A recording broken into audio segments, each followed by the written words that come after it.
Yes sir. हाँ, अब हो रहा है। ओके, तो why should one work with sincerity? सबसे पहली बात है कि हम सब क्या चाहते हैं, जो कुछ हमें प्राप्त करना है जीवन में, हम उसमें सफलता चाहते हैं। सफलता हमें क्यों चाहिए होती है? क्योंकि सफलता से हमें सुख का अनुभव होता है, आनंद का अनुभव होता है, हमको अच्छा लगता है कि हमने कुछ जो हमारा लक्ष्य था उसको अचीव किया। तो अगर सफलता प्राप्त करनी है तो उसमें सबसे पहली चीज ये है कि जो हम सोचते हैं, जो हम अनुभव करते हैं अपनी भावनाओं में, जो हम बोलते हैं और जो हम करते हैं, उन चारों चीजों में समानता होनी चाहिए। उसको कहते हैं योग। मन, वचन और कर्म, इन तीनों में एकाग्रता होनी चाहिए, समानता होनी चाहिए। सबसे पहली चीज ये है कि व्यक्ति के जीवन में जब तक ये नहीं आता, तब तक व्यक्ति का जो आंतरिक अनुभव है वो अच्छा नहीं होगा। क्योंकि जो हम सोचते हैं कुछ और हम बोलते हैं, कुछ और ही हम करते हैं, उसको कहते हैं डिसइंटीग्रेटेड पर्सनालिटी। साइकोलॉजी में और मनोविज्ञान में तो उसको कोई डिसऑर्डर नहीं कहते हैं, लेकिन नॉर्मल इसमें उसको डिसऑर्डर नहीं कहते, लेकिन जब एक हद से ज्यादा बढ़ जाता है वो, तब उसको स्प्लिट पर्सनालिटी कहते हैं। तो वो होता है हमारे जीवन में जब व्यक्ति के विचार, उनकी भावना, उनकी वाणी और उनके कर्म उसमें अलाइनमेंट नहीं होती, तो व्यक्ति में एक विभाजन हो जाता है। और उस विभाजन के कारण व्यक्ति का जो आत्मबल है वो पूर्ण रूप से प्रकट नहीं होता।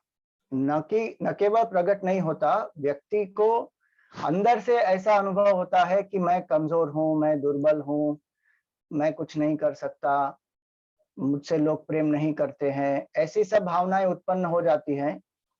क्योंकि जब ये विभाजन होता है तो स्वाभाविक रूप से मन की जो शक्ति है, जो जैसे आज लोग कहते हैं विल पावर कम हो जाती है। उदाहरण के तौर पर अगर हम ये निर्णय लें कि मुझे हर रोज सुबह उठकर एक्सरसाइज करनी है, तो हमारे विचार में हमने ये एक संकल्प लिया है कि मुझे सुबह उठकर एक्सरसाइज करनी है। लेकिन जब सुबह अलार्म बजता है तो क्या होता है? आजकल अलार्म में एक स्नूज बटन भी आता है। तो व्यक्ति उसको स्नूज करते करते करते करते आधा पौना घंटा निकल जाता है। तो शरीर को चाहिए ज्यादा सुख और आराम, तो उस नींद के प्रवाह में, उस सुख की चाह में हमारा जो संकल्प है उससे हम कॉम्प्रोमाइज कर लेते हैं। तो जब हम कॉम्प्रोमाइज कर लेते हैं तो क्या होता है कि सुबह फिर देर से उठे, एक्सरसाइज के लिए टाइम नहीं है, फटाफट काम के लिए चले जाते हैं। अगर ऐसा 7, 8, 10 दिन तक हुआ, फिर क्या होगा? 11वें दिन जब आप अलार्म रख रहे हैं तो मन क्या कहेगा? तुम कहाँ एक्सरसाइज करने वाले हो, तुम तो उठ ही नहीं सकते हो सुबह, तुम तो इतने कमजोर हो, इतने आलसी हो, अलार्म रखने का क्या मतलब? तो क्या हुआ? मन में एक दुर्बलता आ गई। क्योंकि व्यक्ति का जो संकल्प था और उसके जो कर्म थे उसमें योग नहीं था, उसमें अलाइनमेंट नहीं था। यही बात हम जीवन के सभी एरियाज में हम उसको अप्लाई कर सकते हैं। हम किसी को कहते हैं कि मैं आपको 10 बजे मिलूंगा और हम मिलते नहीं हैं। कोई भी कारण हो सकता है, इमरजेंसी हो अलग बात है, लेकिन कई बार वो हमारे ही मन का तमोगुण होता है और हम मिलते नहीं हैं। और फिर या फिर देर से आते हैं और व्यक्ति को हम वेट कराते हैं, उनको भी गुस्सा आ जाता है, फिर हमें भी गुस्सा आ जाता है, तो बहुत सारी चीजें ऐसे हो जाती है। तो जब व्यक्ति के जीवन में सच्चाई होती है, उनके पर्सनालिटी में एक अलाइनमेंट आ जाती है। स्पिरिचुअल फील्ड में हम उसको कहते हैं एमबीए। ये एमबीए सबको करना चाहिए। क्या एमबीए है? Mind body alignment. ये माइंड बॉडी अलाइनमेंट अगर हमने नहीं किया तो बहुत सारी परेशानी हो जाती है लाइफ में। तो सबसे पहले सफलता प्राप्त करने के लिए आंतरिक शक्ति चाहिए, आत्मबल चाहिए, संकल्प का बल चाहिए, मनोबल चाहिए। वो कहाँ से प्राप्त होगा? जब हमारे विचार में, हमारी भावनाओं में, हमारी वाणी में और हमारे कर्म में एक अलाइनमेंट होती है, और सच्चाई के द्वारा ये अलाइनमेंट आ जाती है। आप देखिए महाभारत के युद्ध में क्या हुआ था। अर्जुन जो है वो बहुत ही कुशल धनुर्धर था, बहुत मेहनत करता था। 12 साल तक उसने उस युद्ध के लिए तैयारियां भी की थी, दिव्य अस्त्र शस्त्र प्राप्त किए थे, और उसने वो सफल भी हुआ था। 13वें साल में उसने सभी कौरवों को अकेले पराजित कर दिया था। लेकिन फिर भी महाभारत के युद्ध में क्या हुआ? जब शुरुआत हुई युद्ध की और भगवान ने रथ दोनों सेनाओं के बीच में स्थापित किया, तो अर्जुन को क्या हुआ? उसकी भावनाओं ने, उसके विचारों की जो स्पष्टता थी, उसको पूर्ण रूप से ढक दिया, और वो भीष्म पितामह द्रोणाचार्य से इतना आसक्त था कि वो अपना कर्तव्य करने से च्युत हो गया और उसको वहां से भाग जाना था। उसको न केवल युद्ध नहीं करना था, लेकिन उसको वहां से भाग जाना था। ऐसी परिस्थिति क्यों हुई अर्जुन की? क्योंकि उसके विचारों में और उसकी भावनाओं में जो अलाइनमेंट था वो चला गया। और जब गीता का ज्ञान दिया भगवान ने, तब क्या हुआ अर्जुन को? जो अलाइनमेंट खो गया था वो वापस आ गया। भगवान ने बाहर की परिस्थिति में कोई परिवर्तन नहीं किया, केवल अर्जुन को वो ज्ञान दिया, और उस ज्ञान के सहारे अर्जुन वापस योग की स्थिति में आ गया। जो वियोग की स्थिति में था वो योग की स्थिति में आ गया। तो इसीलिए सच्चाई की आवश्यकता हमको सबसे पहले अपनी सफलता के लिए बहुत ही जरूरी है। ये सच्चाई हम ये मानते हैं कई बार कि दूसरे लोग तो सच्चाई से काम नहीं कर रहे हैं, दूसरे लोग सिंसियरली काम नहीं कर रहे हैं, तो मैं क्यों काम करूं सिंसियरली। हम अपना ही नुकसान करते हैं, अपनी ही हानि करते हैं जब हम सिंसियरली काम नहीं करते। दूसरों की तो बात अलग है, लेकिन हम जो प्राप्त करना चाहते हैं वो हम प्राप्त नहीं कर पाते, और हम अपने ही नजरों में गिर जाते हैं। इसलिए गीता में भगवान कहते हैं, उद्धरेद आत्मना आत्मानम। अपने आप को अपने ही पुरुषार्थ से हमें ऊपर उठाना है। मतलब हमें उन्नति प्राप्त करनी है, सफलता प्राप्त करनी है, और उसके लिए मेहनत लगती है। और जिस व्यक्ति के जीवन में मेहनत पूर्ण रूप से होगी, सही दिशा में होगी, वही व्यक्ति सफल हो पाएगा। तो पहली बात यह है कि why work with sincerity? Because I want success. I must work with sincerity because success comes only when there is strength. जब शक्ति नहीं होगी तो सफलता नहीं प्राप्त हो सकती। सफलता के लिए शक्ति का बहुत महत्वपूर्ण एक योगदान है। लोग यही समझते हैं कि किसी भी तरह हम सफल हो जाएंगे, कोई भी हम रास्ता अपना लेंगे, लेकिन हम देखते हैं कि लक्ष्य जितना जरूरी है उतना ही रास्ता भी जरूरी है। एक धार्मिक रास्ते पर चलकर, सच्चाई के रास्ते पर चलकर, सिंसियरिटी के रास्ते पर चलकर जब हम लक्ष्य प्राप्त करते हैं, तो उस लक्ष्य के कारण हमें जो क्षमताएं थी वो बाहर भी आती हैं, क्योंकि हम में कोई कपट नहीं है। तो पहली चीज, सफलता प्राप्त करने के लिए एक आंतरिक जो शक्ति प्राप्त होती है, आत्मबल प्राप्त होता है, जो एक आत्मविश्वास होता है कि नहीं ये मैं कर सकता हूं, ये आत्मविश्वास सिंसियरिटी से प्राप्त होता है।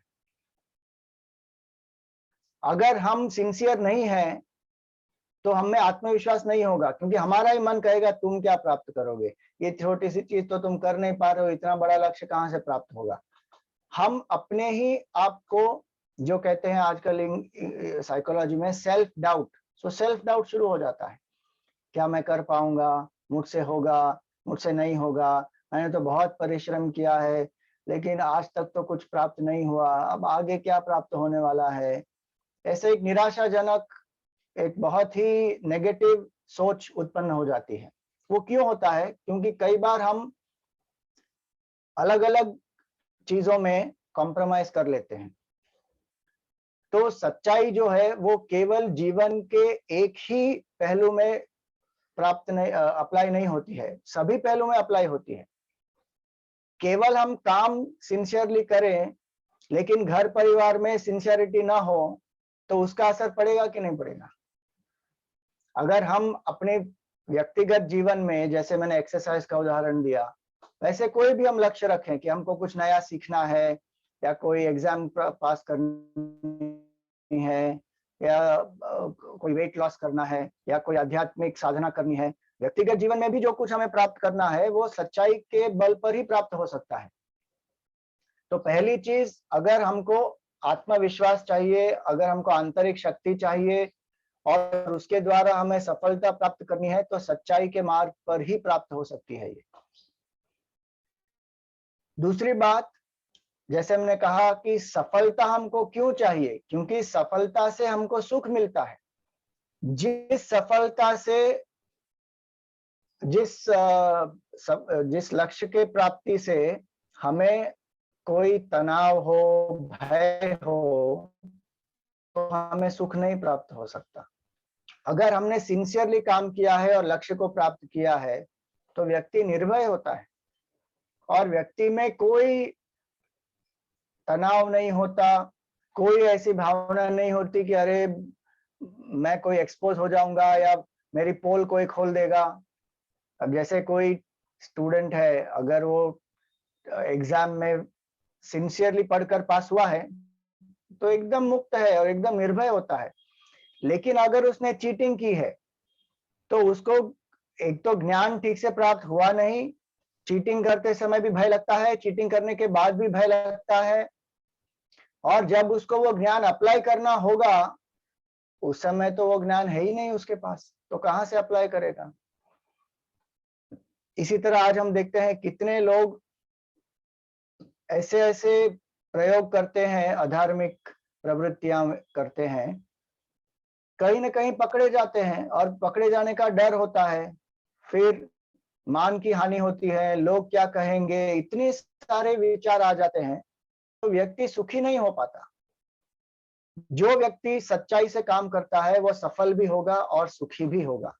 जो व्यक्ति सच्चाई से काम नहीं करता उसके मन में कहीं ना कहीं कोई दुविधा बनी रहती है, भय बना रहता है, वो सुखी नहीं हो सकता। और आज हम देखते हैं कि लोगों को तनाव कितना बढ़ गया है, हर एक छोटी छोटी चीज में लोगों को तनाव होता है। वो तनाव क्यों होता है? अलग अलग उसके कारण हो सकते हैं, लेकिन एक कारण ये है कि व्यक्ति में अंदर से जो शक्ति होनी चाहिए, आत्मबल होना चाहिए, वो कम हो गया है, क्योंकि कहीं ना कहीं वो कॉम्प्रोमाइज कर लेते हैं और इसीलिए सिचुएशन ज्यादा पावरफुल हो जाती है। जैसे अभी कोविड सिचुएशन चल रही है तो डॉक्टर क्या कह रहे हैं कि आप अपनी इम्यूनिटी को बढ़ाइए। अगर आप इम्यूनिटी को बढ़ाएंगे तो आपकी रोग प्रतिकारक शक्ति जब बढ़ेगी तो अगर वायरस का अटैक भी हुआ तो भी आप उससे निकल पाएंगे। लेकिन अगर आपकी इम्यूनिटी स्ट्रांग नहीं है तो फिर बहुत मुश्किल हो जाएगी। इसी तरह परिस्थिति विकट हो सकती है, लेकिन अगर व्यक्ति के मन में शक्ति है तो व्यक्ति उस परिस्थिति को झेल सकता है और उससे पार भी हो सकता है। लेकिन अगर व्यक्ति में आंतरिक शक्ति नहीं है तो छोटी छोटी चीजों में भी स्ट्रेस हो जाता है। लोगों को ट्रैफिक में फंसे हुए हैं तो स्ट्रेस हो जाता है, अपने पत्नी या पति को देखते हैं और वो मुस्कुराते नहीं तो स्ट्रेस हो जाता है। कोई फंक्शन करना हो घर में छोटी चीज के लिए, वहां पे स्ट्रेस हो जाता है। एक 5 साल का बच्चा स्वामी जी के पास गया और उसने कहा, Swami ji, I don't have peace of mind. तो स्वामी जी ने उसको देख के कहा, my dear, when I was 5 years old I didn't know I have a mind. आज छोटे से बच्चे से लेकर बड़े बड़े सीईओ तक सबको इतना तनाव है। वो तनाव क्यों है? क्योंकि कहीं ना कहीं मन में हमने कुछ कॉम्प्रोमाइज किया है और हमारी शक्ति क्षीण हो जाती है उसके कारण। सो पहली चीज, सफलता के लिए हमें सच्चाई की आवश्यकता है। दूसरी चीज, सुख के लिए भी सच्चाई की आवश्यकता है। और हमको जो अपने बारे में जो फीलिंग होनी चाहिए ऑफ कॉन्फिडेंस, उसके लिए भी सच्चाई की आवश्यकता है। सेल्फ डाउट नहीं होना चाहिए। तब सिंसियरली जब हम काम करेंगे तब सेल्फ कॉन्फिडेंस होगा, नहीं तो सेल्फ डाउट हो जाएगा। अब चौथी चीज कि जब हम सच्चाई से काम करते हैं तब लोगों का विश्वास हम जीत सकते हैं। लोग ये कहते हैं कि भाई इस व्यक्ति को आपने अगर ये काम दिया है तो ये कर लेगा, इतना विश्वास है मुझे। तो अगर सफलता प्राप्त करनी है तो हमें रेस्पॉन्सिबिलिटीज लेना और एग्जीक्यूट करना आना चाहिए, and we have to be dependable. अगर हम डिपेंडेबल नहीं है, लोग हमको ट्रस्ट ही नहीं करते हैं, तो कहां से हम सफलता प्राप्त करेंगे? क्योंकि सफलता प्राप्त करने के लिए अपॉर्चुनिटीज चाहिए और अपॉर्चुनिटीज को यूज करना चाहिए, तब जाकर सफलता प्राप्त होती है। अपॉर्चुनिटीज ही नहीं आएंगी हमारे पास तो हम कहां से करेंगे? सफलता प्राप्त हो नहीं पाएगी। तो अपॉर्चुनिटी कब आएगी? एक तो लाइफ में अपॉर्चुनिटीज लेकर आती है, लेकिन दूसरी बात, लोग भी हमको ट्रस्ट करके अपॉर्चुनिटीज देते हैं कि भाई इनको आप दीजिए, ये कर लेंगे, कितना भी मुश्किल क्यों ना हो ये कर लेंगे, क्योंकि वो डिपेंडेबिलिटी है उस व्यक्ति ने बनाई है अपने कर्म के द्वारा, अपने आचरण के द्वारा। तो if we don't win the trust of people, we can not achieve great things. और इसमें बात ये भी है कि जब हम पर लोग विश्वास नहीं करते तो क्या हमें अच्छा लगता है? अगर कोई कहेगा कि नहीं नहीं इसको तो काम मत दो, पता नहीं करेगा नहीं करेगा, क्या है ये, कभी कुछ करता है कभी नहीं करता, तो इतना इररेस्पॉन्सिबल है। एक व्यक्ति गया था एक जॉब इंटरव्यू के लिए, तो उस इंटरव्यू में लोगों ने कहा उसको कि we want a very responsible person, are you responsible? तो उसने कहा, yes sir, I am very responsible, whatever went wrong in the last 5 jobs that I have done, I was responsible for it. मतलब व्यक्ति जो है वो ऐसी responsibility नहीं चाहिए किसी को कि भाई ये जो कुछ गड़बड़ हो सकती है उसके लिए यही जिम्मेदार है।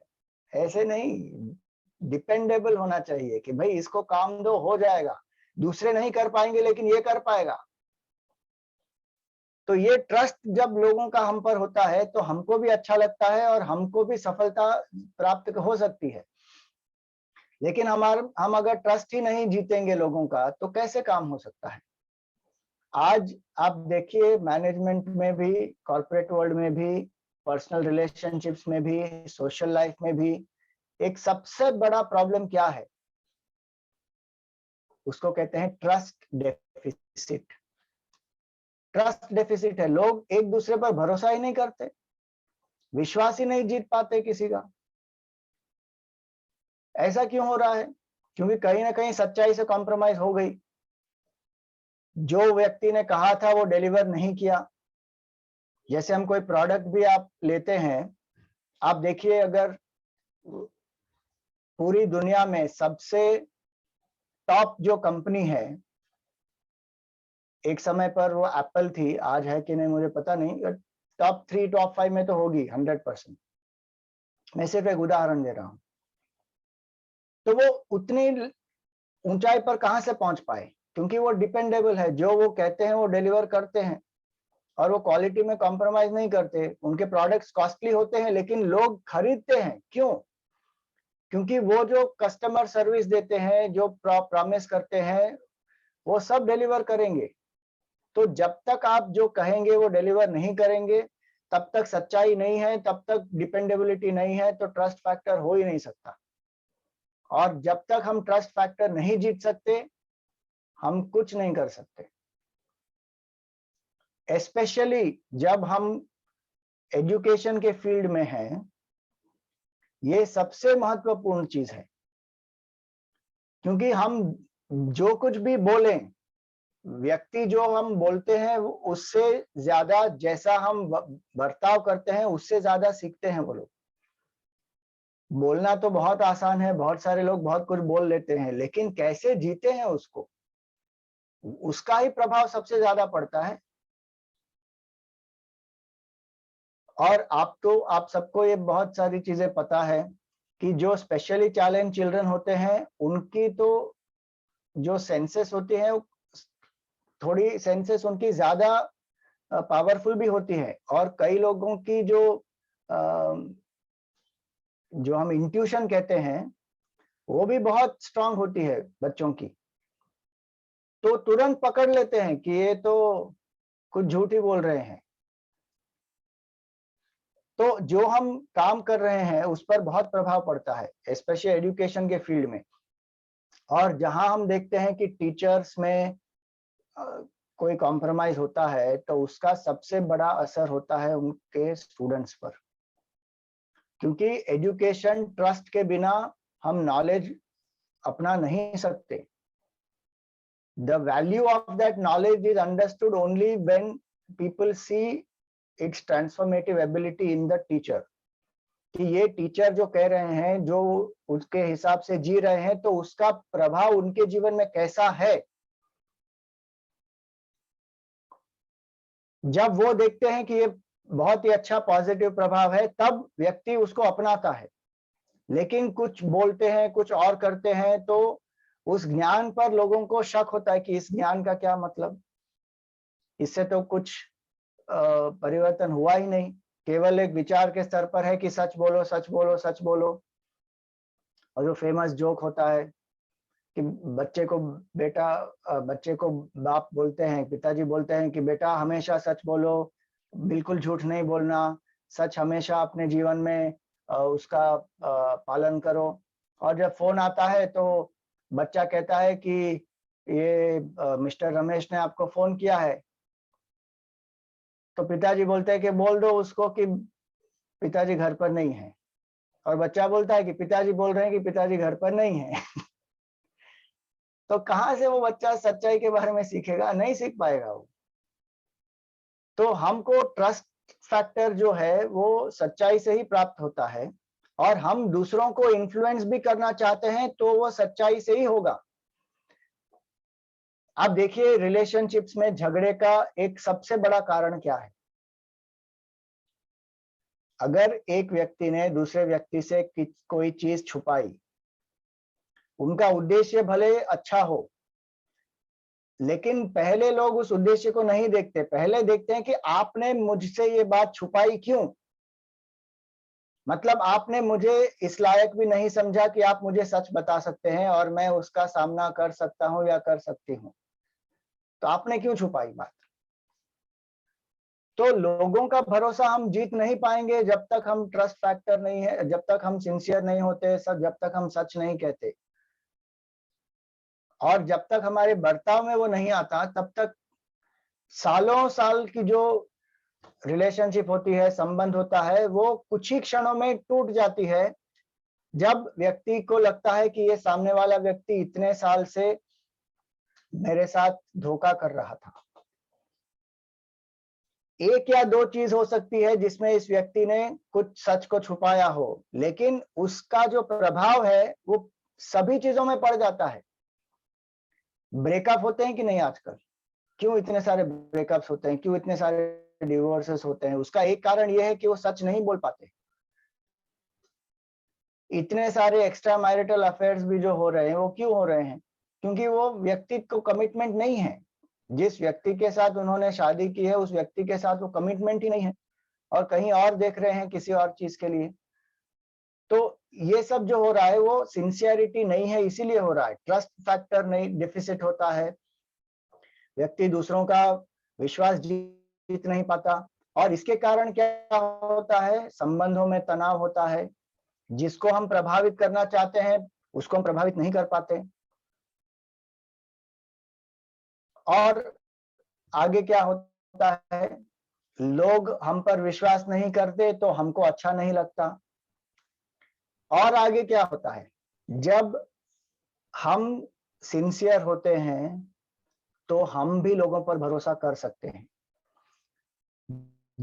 जब हम सिंसियर नहीं है तो हमें हमेशा शक होगा, पता नहीं ये व्यक्ति सिंसियर है कि नहीं, पता नहीं ये सच बोल रहा है कि नहीं बोल रहा। हर एक को हम शक की नजर से ही देखेंगे क्योंकि हम खुद सिंसियर जब नहीं है तो हमको लगता है कि लोग भी हमारे साथ ऐसा ही करेंगे।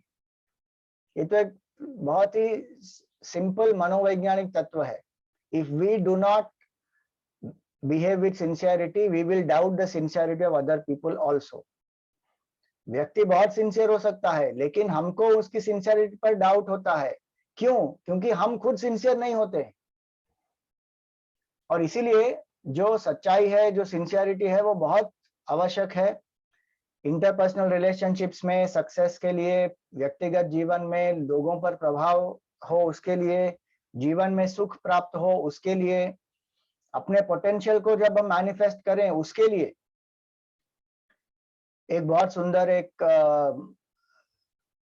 कोट पढ़ा था मैंने कहीं पर, natural resources get depleted when we use them but human resources get depleted when we don't use them.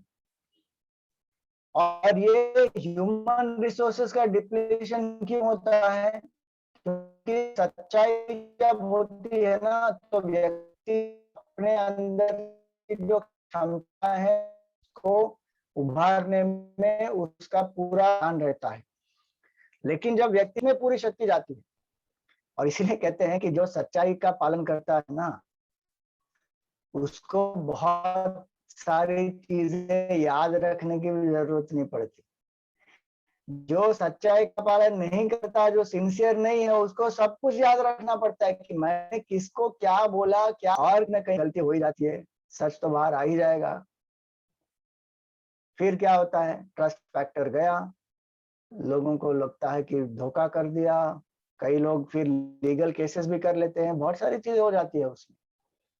तो सिंसियरिटी की आवश्यकता ये है कि अपना पोटेंशियल मैनिफेस्ट हो।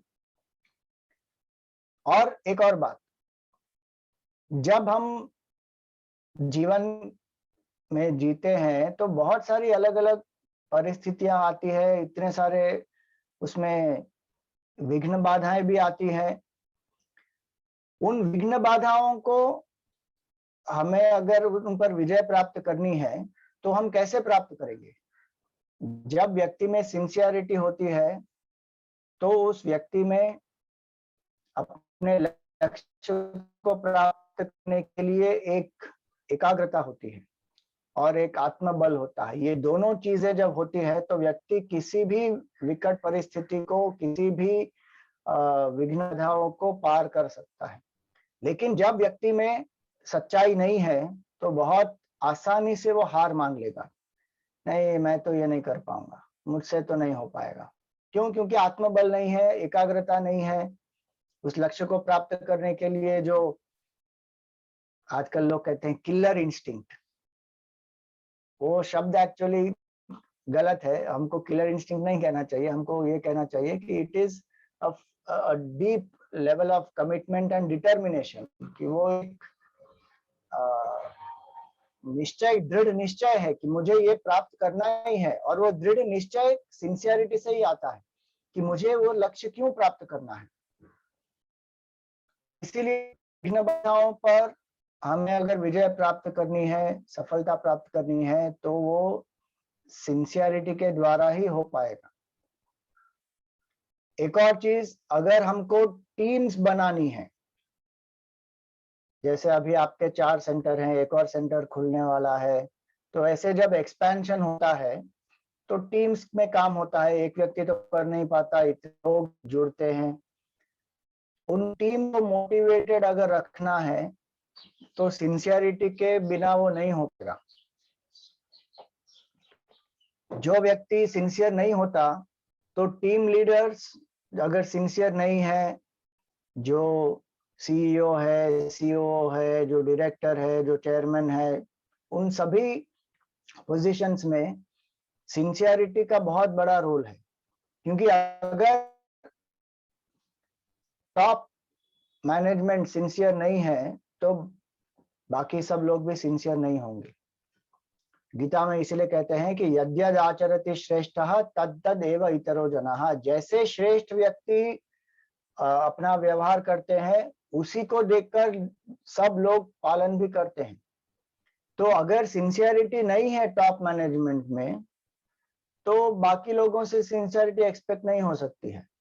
तो अगर एक व्यक्ति को अच्छी टीम्स बनानी है, और टीम अच्छी कब बनेगी, जब हर एक टीम मेंबर को लगता है कि team leader is concern about me, is genuine, is real, is not faking it. जब ये सिंसियरिटी को फेक करते हैं ना तो सबको पता होता है कि ये तो सिर्फ लिप सर्विस दे रहे हैं, ये कुछ they don't mean any of this. तो उस टीम लीडर का आदर भी नहीं करेंगे वो लोग, और ऐसी टीम स्ट्रांग नहीं हो सकती। तो सच्चाई के आधार पर ही एक अच्छी टीम बन सकती है, क्योंकि सच्चाई केवल अपने लिए नहीं होती, सच्चाई ये भी होती है कि सिंसियरिटी का अर्थ ये होता है कि I am genuine and a team leader is genuinely concerned about the team members, कि सबकी भलाई हो, सबके लिए कुछ ना कुछ जो उनके प्रॉब्लम्स है उसको हम सॉल्व करें, उनकी प्रोडक्टिविटी बढ़ाएं, और इस तरह हम सब मिलकर साथ काम करें। जैसे आपने कहा we are a Muskan family, तो ये फैमिली स्पिरिट जो है वो कहाँ से आता है? वो ट्रस्ट और सिंसियरिटी से ही आता है, और जेन्युइननेस से आता है। तो सिंसियरिटी का अर्थ ये होता है, सिंसियरिटी मतलब being honest, being genuine, being real. ये तीन चीजें सिंसियरिटी का भाग है। सच्चाई होनी चाहिए, एक आत्मीयता होनी चाहिए, और जो हम कह रहे हैं वो उसको हमको फेक नहीं करना चाहिए। We should not portray false things, we should be real, not focusing on things which are जिसको कहते हैं हिपोक्रेसी, कुछ बोलते हैं कुछ और करते हैं, नॉट लाइक दैट। तो टीम्स भी अच्छी बनेंगी, और जब टीम्स अच्छी बनेंगी तो डेलीगेशन भी अच्छे से हो सकता है, एक्सपेंशन भी हो सकता है। अगर टीम स्ट्रांग नहीं है तो हमको डेलीगेट करने में भी डाउट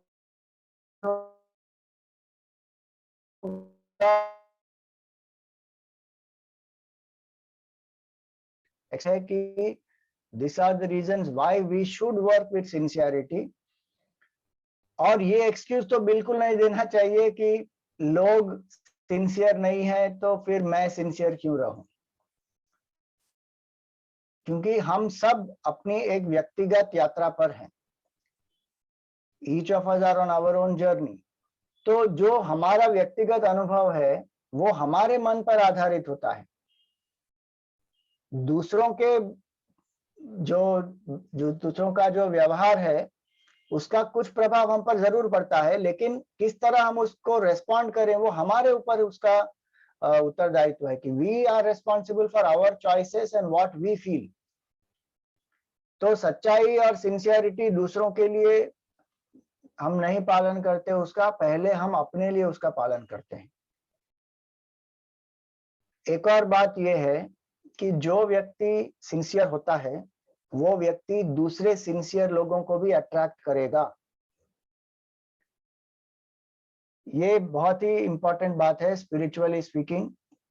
आजकल लोग जो कहते हैं द लॉ ऑफ अट्रैक्शन, कि आपको अगर वेल्दी होना है तो you can attract wealth, and if you want to become famous you can attract, you want a good life partner you can attract, as you think that you will attract, thoughts become things, you know, what you visualise that you will realise.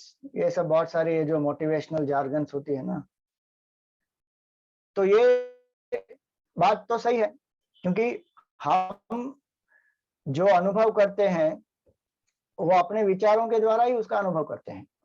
Through our thoughts we create our reality. तो अगर हम sincere हैं, लोगों को attract भी करेंगे, because ये values जो है ना एक चुंबक के जैसे होती है। They will attract appropriate type of people. अगर हम सिंसियर नहीं है तो हम ऐसे ही लोगों को अट्रैक्ट करेंगे। तो जो व्यक्ति सिंसियर नहीं है, अगर वो सिंसियर व्यक्तियों को अट्रैक्ट भी कर लेता है, वो सिंसियर लोग उसके साथ टिकेंगे ही नहीं। या तो वो टिकेंगे नहीं, या वो खुद इनसिंसियर बन जाएंगे।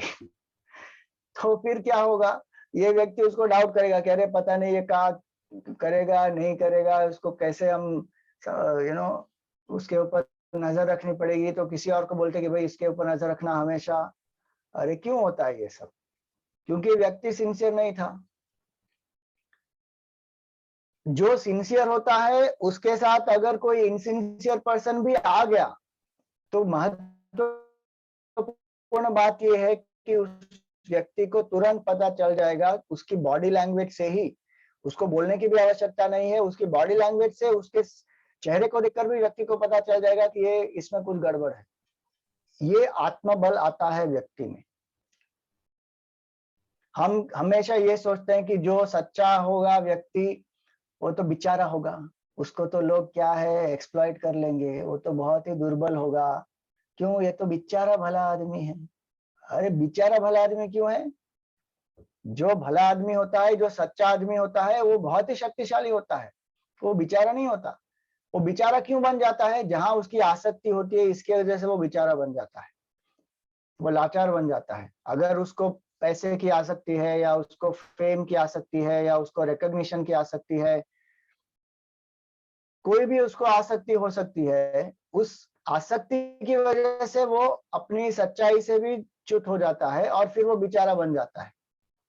जैसे अर्जुन की परिस्थिति क्या हुई, उसको भीष्म पितामह और द्रोणाचार्य के प्रति आसक्ति थी, इसलिए वो बेचारा बन गया। वो बेचारा था नहीं, तो सच्चाई के कारण वो बेचारा नहीं बना। वो बेचारा क्यों बना?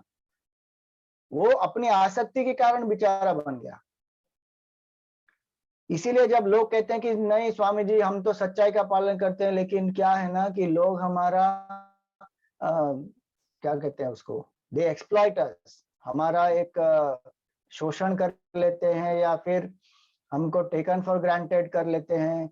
इसीलिए ना आज के जमाने में हम सच्चाई का पालन नहीं कर सकते। ये सब बहुत अच्छा है सुनने के लिए स्वामी जी, प्रवचन तो अच्छे से दे सकते हैं, लेकिन सच्चाई ना, आप आके देखो दुनिया में सच्चाई का कोई महत्व नहीं है।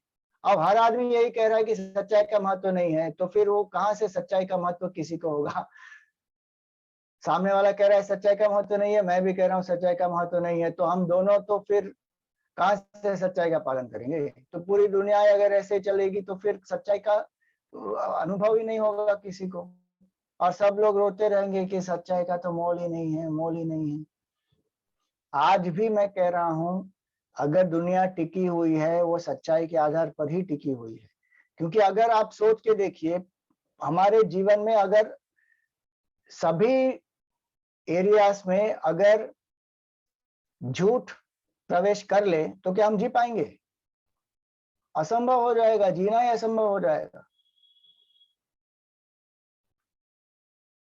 और आप देखते हैं कि जैसे जैसे हम टेक्नोलॉजी सब बढ़ रही है, बहुत ही विचित्र चीजें हो रही है। इतनी सारी सुविधाएं फैसिलिटीज होने के बाद भी आज हमको पता नहीं है कि सच क्या है और गलत क्या है। इतने सारे प्लेटफॉर्म्स हैं, ब्लॉग है, यूट्यूब चैनल है, व्हाट्सएप है, टेलीग्राम है, फेसबुक है, ट्विटर है, सब चीजें हैं, लेकिन सच क्या है और अफवाह क्या है वो पता ही नहीं चलता। वो क्यों हो रहा है?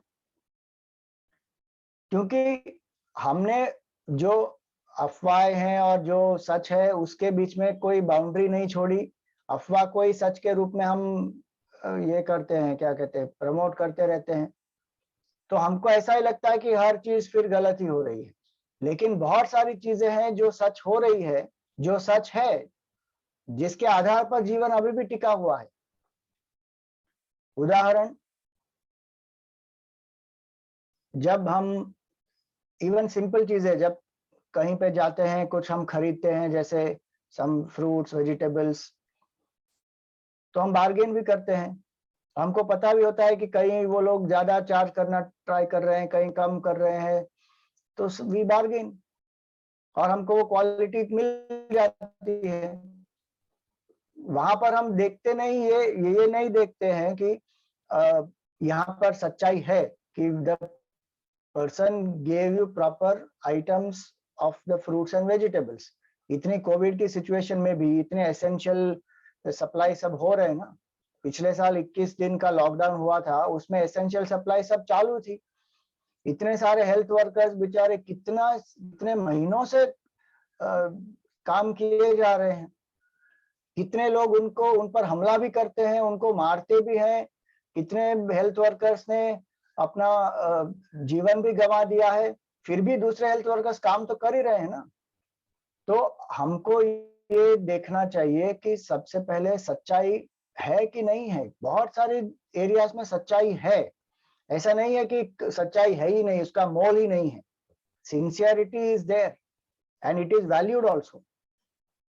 आप देखिए, बहुत एक मजेदार बात यह है कि जो चोर भी होता है ना, और उस चोर का एक जो समूह भी होता है, तो वो सभी अपने टीम मेंबर से सच्चाई की अपेक्षा रखता है कि नहीं रखता।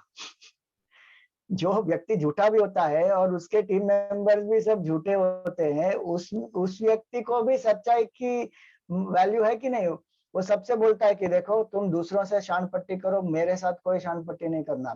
टेल मी द ट्रूथ, कितना तुमने चोरी किया वहां से। वो बोलता है कि नहीं बोलता। चोर लोगों के भी एथिक्स होते हैं कि नहीं होते। अगर वो एथिक्स को उन्होंने तोड़ दिया तो उसको मार देंगे वो लोग। तो वैल्यू है कि नहीं है सच्चाई की, सिंसियरिटी की वैल्यू है, लेकिन उसको हम देखते नहीं है। इसीलिए हमको लगता है कि दूसरे फॉलो नहीं कर रहे हैं तो मैं क्यों फॉलो करूं। उसकी वैल्यू है, आज भी है, दुनिया उस पर ही टिकी हुई है। और झूठ टिकता है सत्य के आधार पर ही। झूठ का कोई अपना अस्तित्व होता ही नहीं है। जब मैं किसी को झूठ बोलता हूं तो वो व्यक्ति जब उसको सच मानता है तभी तो वो झूठ सिद्ध होगा ना। अगर उसको झूठ ही मान लिया उसने तो फिर वो तो एक्सपोज हो गया, तो मानेगा नहीं कोई। तो झूठ भी अगर सफल हो रहा है तो वो सच्चाई के आधार पर ही हो रहा है। तो sincerity has value, honesty has value, genuineness has value. ये हमको अपने दिमाग में रखना चाहिए। और जो व्यक्ति सिंसियर है और स्मार्ट है, ये दोनों चीजें होनी चाहिए। ऐसा नहीं है कि सिंसियर है तो मतलब कोई भी एक्सप्लॉइट कर लेगा। वो एक्सप्लॉइट क्यों करता है? क्योंकि हम स्मार्ट नहीं है, कहीं ना कहीं हम आसक्त होते हैं। आपके जो प्रेयर थी उसमें लास्ट में एक लाइन जो है उसमें डिटैच्ड है, I am detached with the child. तो वो डिटैचमेंट का अर्थ क्या होता है? ऐसा नहीं कि सब कुछ छोड़कर कहीं चले जाएंगे, नो। आसक्ति नहीं होनी चाहिए। मैं स्पिरिचुअल अर्थ निकाल रहा हूँ, उस लाइन में उसका अर्थ कुछ दूसरा हो सकता है, लेकिन स्पिरिचुअल उसका अर्थ क्या है डिटैच का? कि I engage with the person but I don't get attached and dependent on that person. Possessiveness नहीं होनी चाहिए, प्रेम होना चाहिए, आसक्ति नहीं होनी चाहिए। तो जब हमारे जीवन में स्मार्टनेस आ जाती है डिटैचमेंट के कारण, तो हमको एक्सप्लॉइट नहीं कर सकता कोई। आप देखिए, चाणक्य जो थे, उन्होंने पूरे धनानंद परिवार को, नंद वंश को ही निर्मूल कर दिया और चंद्रगुप्त मौर्य की स्थापना की, वहां पर मौर्य वंश की स्थापना की। और वो एक शिक्षक थे। उनका नाम क्या है? एक नाम उनका है कौटिल्य। क्यों? क्योंकि वो इतने स्मार्ट थे कि वो अगला उनका मूव क्या होगा वो लोगों को पता ही नहीं चलता था कि अभी करेंगे क्या ये। लेकिन निस्वार्थ थे पूर्ण रूप से। उन्होंने चंद्रगुप्त को राजा बना दिया। उसके बाद अमात्य राक्षस जो धनानंद के मंत्री थे, उस अमात्य राक्षस को भी एक कन्विंस करके चंद्रगुप्त का मंत्री बना दिया। और धनानंद के परिवार की जो उनकी बेटी थी उसके साथ चंद्रगुप्त का विवाह भी करवा दिया। तो नंद परिवार से उनको कोई रिबेलियन का कोई पॉसिबिलिटी नहीं हुआ उसके बाद। और ये सब करने के बाद उन्होंने क्या किया, चुपचाप वन में चले गए। उनको सत्ता की कोई लालसा नहीं थी, ख्याति की कोई लालसा नहीं थी, कुछ नहीं। जो किया उन्होंने देश की भलाई के लिए किया। इतने स्मार्ट तरीके से किया कि लोगों को पता भी नहीं चला कि ये इन्होंने कर दिया। निस्वार्थ थे, सिंसियर थे अपने देश के प्रति, अपने कर्तव्य के प्रति, और अनासक्त थे। So if we are to be sincere, we must be also smart. Then we will not be exploited by people. और आखिरी बात ये कि कर्म का जो सिद्धांत है ना, वो सब पर लागू होता है। अगर हम सिंसियर हैं, हम अच्छे कर्म कर रहे हैं, तो उसका अच्छा फल हम भुगतेंगे। अगर हम सिंसियर नहीं हैं, उसका बुरा फल हमको ही भुगतना पड़ेगा। हम एक बहुत ही छोटे दृष्टिकोण से देखते हैं, तब हमको ऐसा लगता है कि अरे इस व्यक्ति ने इतना सारा करप्शन किया, इतना सारा स्कैम्स किया, और वो व्यक्ति तो बच गया, और बाकी दूसरे लोग देखो इतना मेहनत कर रहे हैं, उनको तो कोई सफलता प्राप्त नहीं हो रही है। वो हमारा बहुत छोटा दृष्टिकोण होता है, इसीलिए हम ऐसा मानते हैं। कर्म का सिद्धांत जो है वो किसी को नहीं छोड़ता। कितने सारे लोग आप देखिए एक्सपोज होते हैं कि नहीं होते। इतनी सारी शोहरत, नाम सब प्राप्त करने के बाद उनके जीवन पर एक काला धब्बा लग जाता है कि इन्होंने ये ऐसा ऐसा कर दिया, कॉम्प्रोमाइज कर दिया, झूठ बोल दिया। तो सफलता प्राप्त करने के बाद भी क्या हुआ, एक्सपोज हो गए। जो उनकी कीर्ति थी वो सब नष्ट हो गई, अपयश हो गया। और इसीलिए हमको पूरे कर्म के सिद्धांत के अनुसार हमको एक जो बड़ा पिक्चर है वो देखना चाहिए कि as we sow so we reap. आप रत्नाकर को देखिए, वो चोर थे, लुटेरे थे, लेकिन जब नारद जी उनको मिले तो उन्होंने, नारद जी ने क्या कहा उनसे, वो तो बिल्कुल निर्भय होकर जा रहे थे वन से, रत्नाकर उनको लूटने आए। नारद जी ने कहा जो है ले जाओ, बिल्कुल भय नहीं था। रत्नाकर ने कहा कि तुमने कहाँ छिपाया है, तुम्हारे पास नहीं है कुछ मूल्यवान वस्तुएं, लेकिन तुमने कहीं तो छिपाई हुई है, कहाँ पर है? बोले मेरे पास तो कोई मूल्यवान वस्तु है ही नहीं। उन्होंने उनको धमकी दी, मैं तुम्हें मार डालूंगा, सच सच बता दो। नारद जी ने कहा जो करना हो करो, मेरे पास कुछ नहीं है, जो है वो ये है, ले जाओ उसमें से जो लेना चाहते हो। तो रत्नाकर ने उनको देखकर कहा कि तुमको भय नहीं लगता, मैं तुम्हें मार डालूंगा? तो उन्होंने कहा नहीं, मुझे कोई भय नहीं लगता। भय तो तुम्हें लगना चाहिए, क्योंकि तुम इतने पाप कर्म कर रहे हो, इतने तुम्हारे जो दुष्कर्म है, उसका जब परिणाम तुमको भुगतना पड़ेगा तब तुम्हारा क्या होगा? क्यों कर रहे हो ये सब? तो उसने क्या कहा, मैं ये अपने परिवार के लिए कर रहा हूं। तो नारद जी ने कहा तुम परिवार को जाकर पूछो कि ये तुम्हारे जो दुष्कर्म है उनका जो कर्म का फल प्राप्त होगा दुख के रूप में, पीड़ा के रूप में,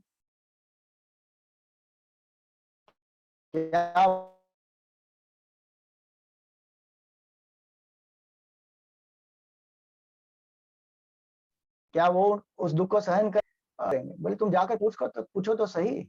और जब नारद जी ने ये कहा तो रत्नाकर उनको कहने लगा कि अरे तुम ऐसा ही कुछ बहला फुसला कर मुझसे भागना चाहते हो। तो नारद जी ने कहा कि तुम मुझे पेड़ से बांध दो, मुझे कोई आपत्ति नहीं है। तो उसने नारद जी को पेड़ से बांध दिया और फिर गया अपने पत्नी के पास, बच्चों के पास, पूछने के लिए कि देखो ऐसे ऐसे हुआ, ये जो मैं कर रहा हूँ उसका जो बुरा परिणाम होगा, क्या तुम मेरे साथ भोगोगे ये सब? उन्होंने कहा नहीं, हमने तो आपको नहीं कहा था ये सब करने को, और इसका परिणाम तो आपको ही भुगतना पड़ेगा। अब उनको लगा बड़ा धक्का। वो आए नारद जी के पास पश्चाताप के साथ, उन्होंने नारद जी को खोल दिया और फिर नारद जी के चरणों में गिर गया। और उन्होंने क्या मांगा?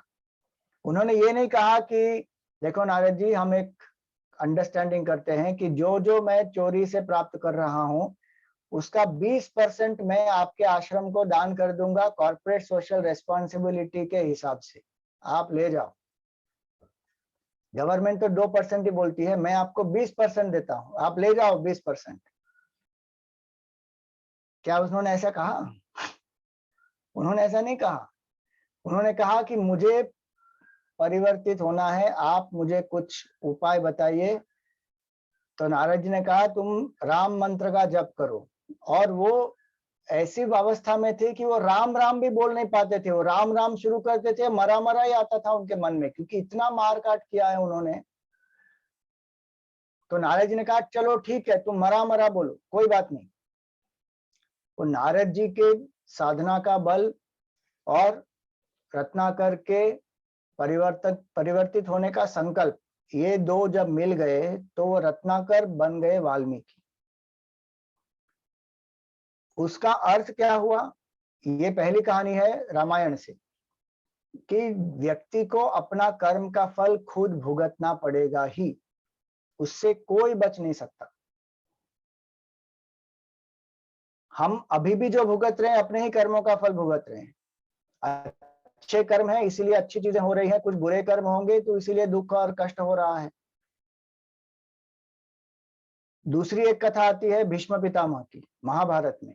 वहां पर भीष्म पितामह बाणों की शैया पर लेटे हुए हैं और उनके देहपात का समय आ रहा है। तो उन्होंने भगवान कृष्ण को देखकर पूछा कि भगवान, मैंने ऐसा क्या दुष्कर्म किया कि मुझे इतनी पीड़ा हो रही है कि मेरे पूरे शरीर को बाणों से छलनी कर दिया गया है। मैंने 70 जन्मों में जाकर देखा, आज से 70 जन्म पीछे जाकर मैंने देखा, मैंने ऐसा कोई दुष्कर्म नहीं किया जिसके कारण मुझे इतनी पीड़ा होनी चाहिए। हम आजकल कहते हैं पास्ट लाइफ रिग्रेशन, ये वो सब मॉडर्न फैशन हो चुका है, सबको करना है पास्ट लाइफ रिग्रेशन।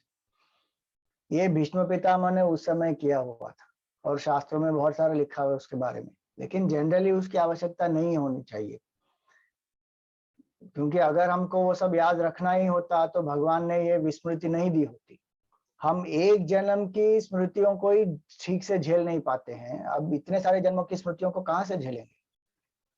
आप विचार करके देखो, अगर आपको पता चले कि आपके जो परिवार में अभी जो है बेटा है, बहू है, बच्चे हैं, वो पिछले जन्म में या किसी जन्म में आपके कोई दुश्मन होंगे, या कोई कुत्ता होगा, कोई बिल्ली होगा, तो फिर कैसा लगेगा? हम कैसे उनके साथ बर्ताव करेंगे उसके बाद?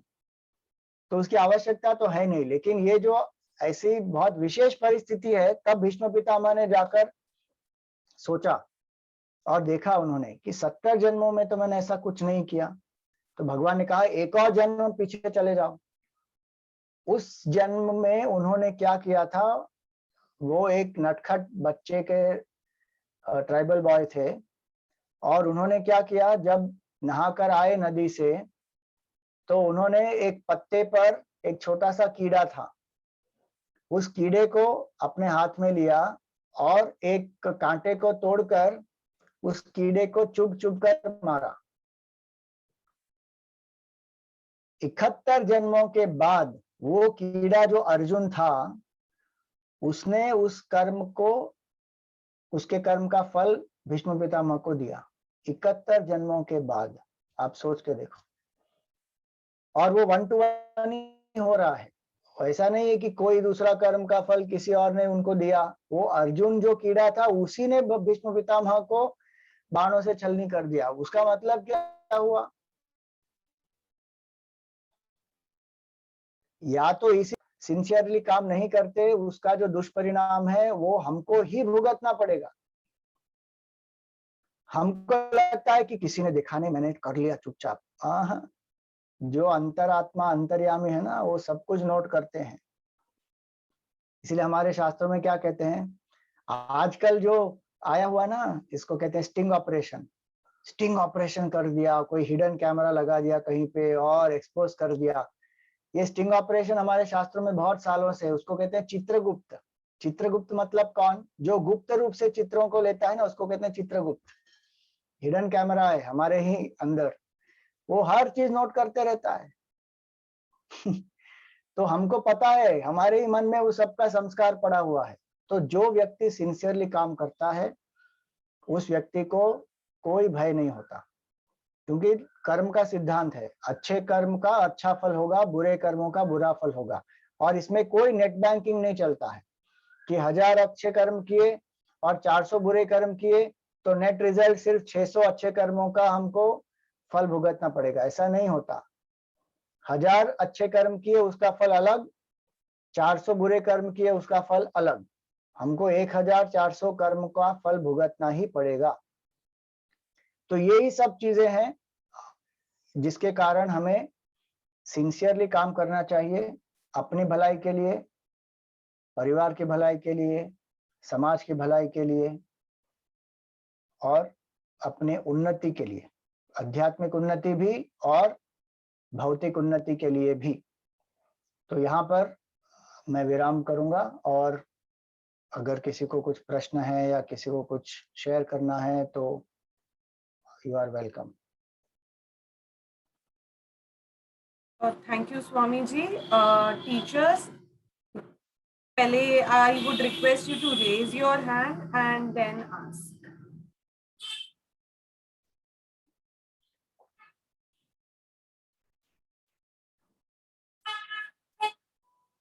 हाँ सोनम, अनम्यूट कीजिए। यस सर, मुझे पूछना था कि जैसे आपने अभी बोला कि जो हम कोई एनिमल कर्म जो है हमारे की कुछ बर्ड्स में हो सकता है या किसी में भी हो सकता, मीन्स कुछ पाप किया है हमने और हमारा कुछ प्रायश्चित करना है हमें, तो मीन्स हम कैसे कर सकते हैं कि जैसे कि मैंने अभी कुछ फॉर एग्जांपल पाप किया है, मुझे रियलाइज हो गया, तो मैं वो कैसे एट ए टाइम उस टाइम पे कैसे कर सकती हूँ, ये कवर कैसे कर सकती हूँ? सबसे पहली चीज तो ये है कि उसको हमको मानना पड़ेगा कि मैंने कर्म जो गलत था वो किया। जैसे आपने कहा, वो आपको स्वीकार करना पड़ेगा, पहली चीज वो है, क्योंकि कई लोग वो स्वीकार ही नहीं करते। तो पहले उसको स्वीकार करना पड़ेगा।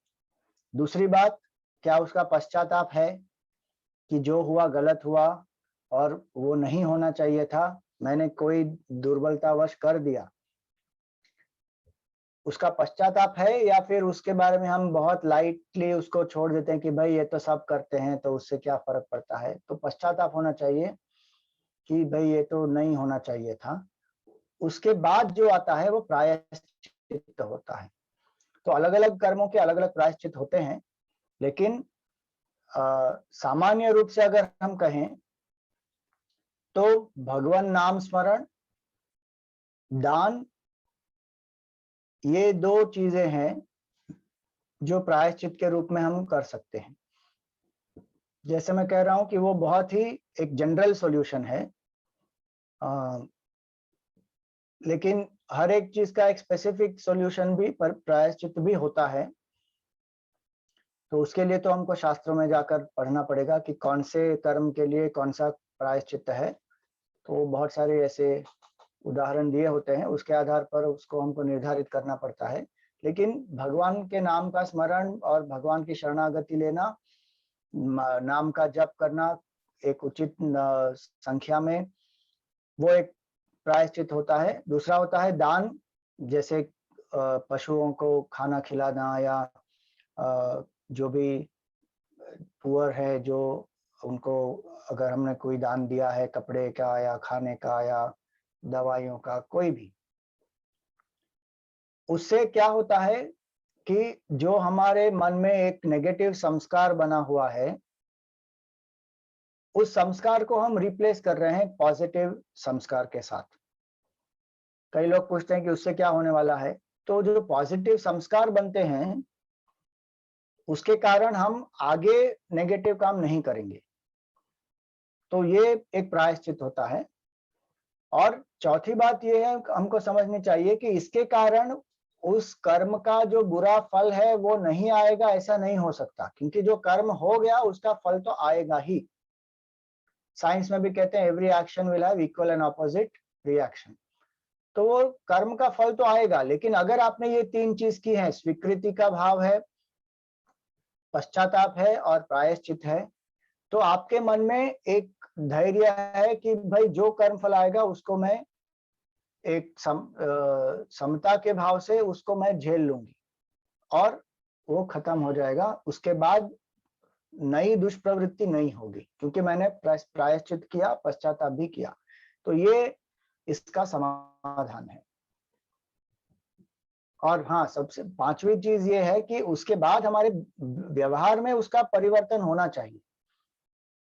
जो भी हमने गलत किया है उस गलती को हमको रेक्टिफाई करना है और उस अपने व्यवहार में उसको जो सच है उसके आधार पर फिर व्यवहार में वो परिवर्तन होना ही चाहिए। तो ये 5 चीजें हैं कि उस गलती को वापस दोहराना नहीं है, और उसके जो the truthful aspect it is, we have to start applying that. Thank you sir.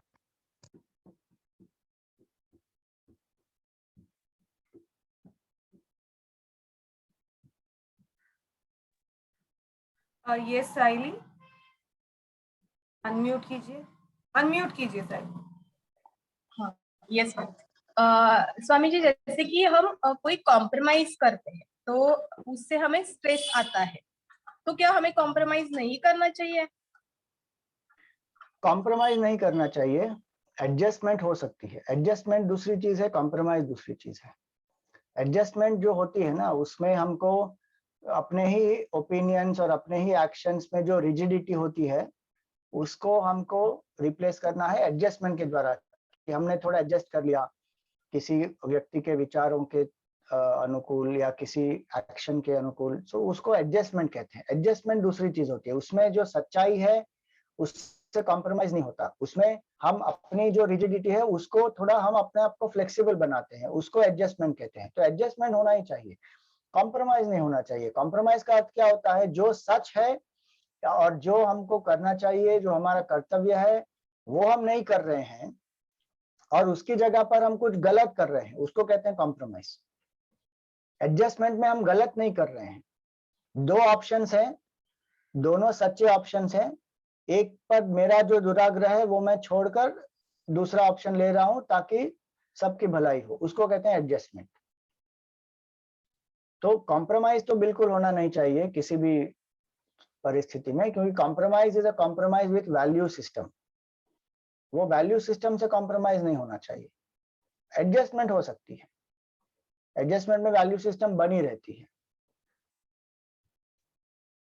जैसे अगर हम एग्जाम्पल दें, अब तो मैंने पहले सुबह उठने का जो एग्जाम्पल दिया था, अब हमने संकल्प लिया है कि हमको सुबह उठकर एक्सरसाइज करनी है।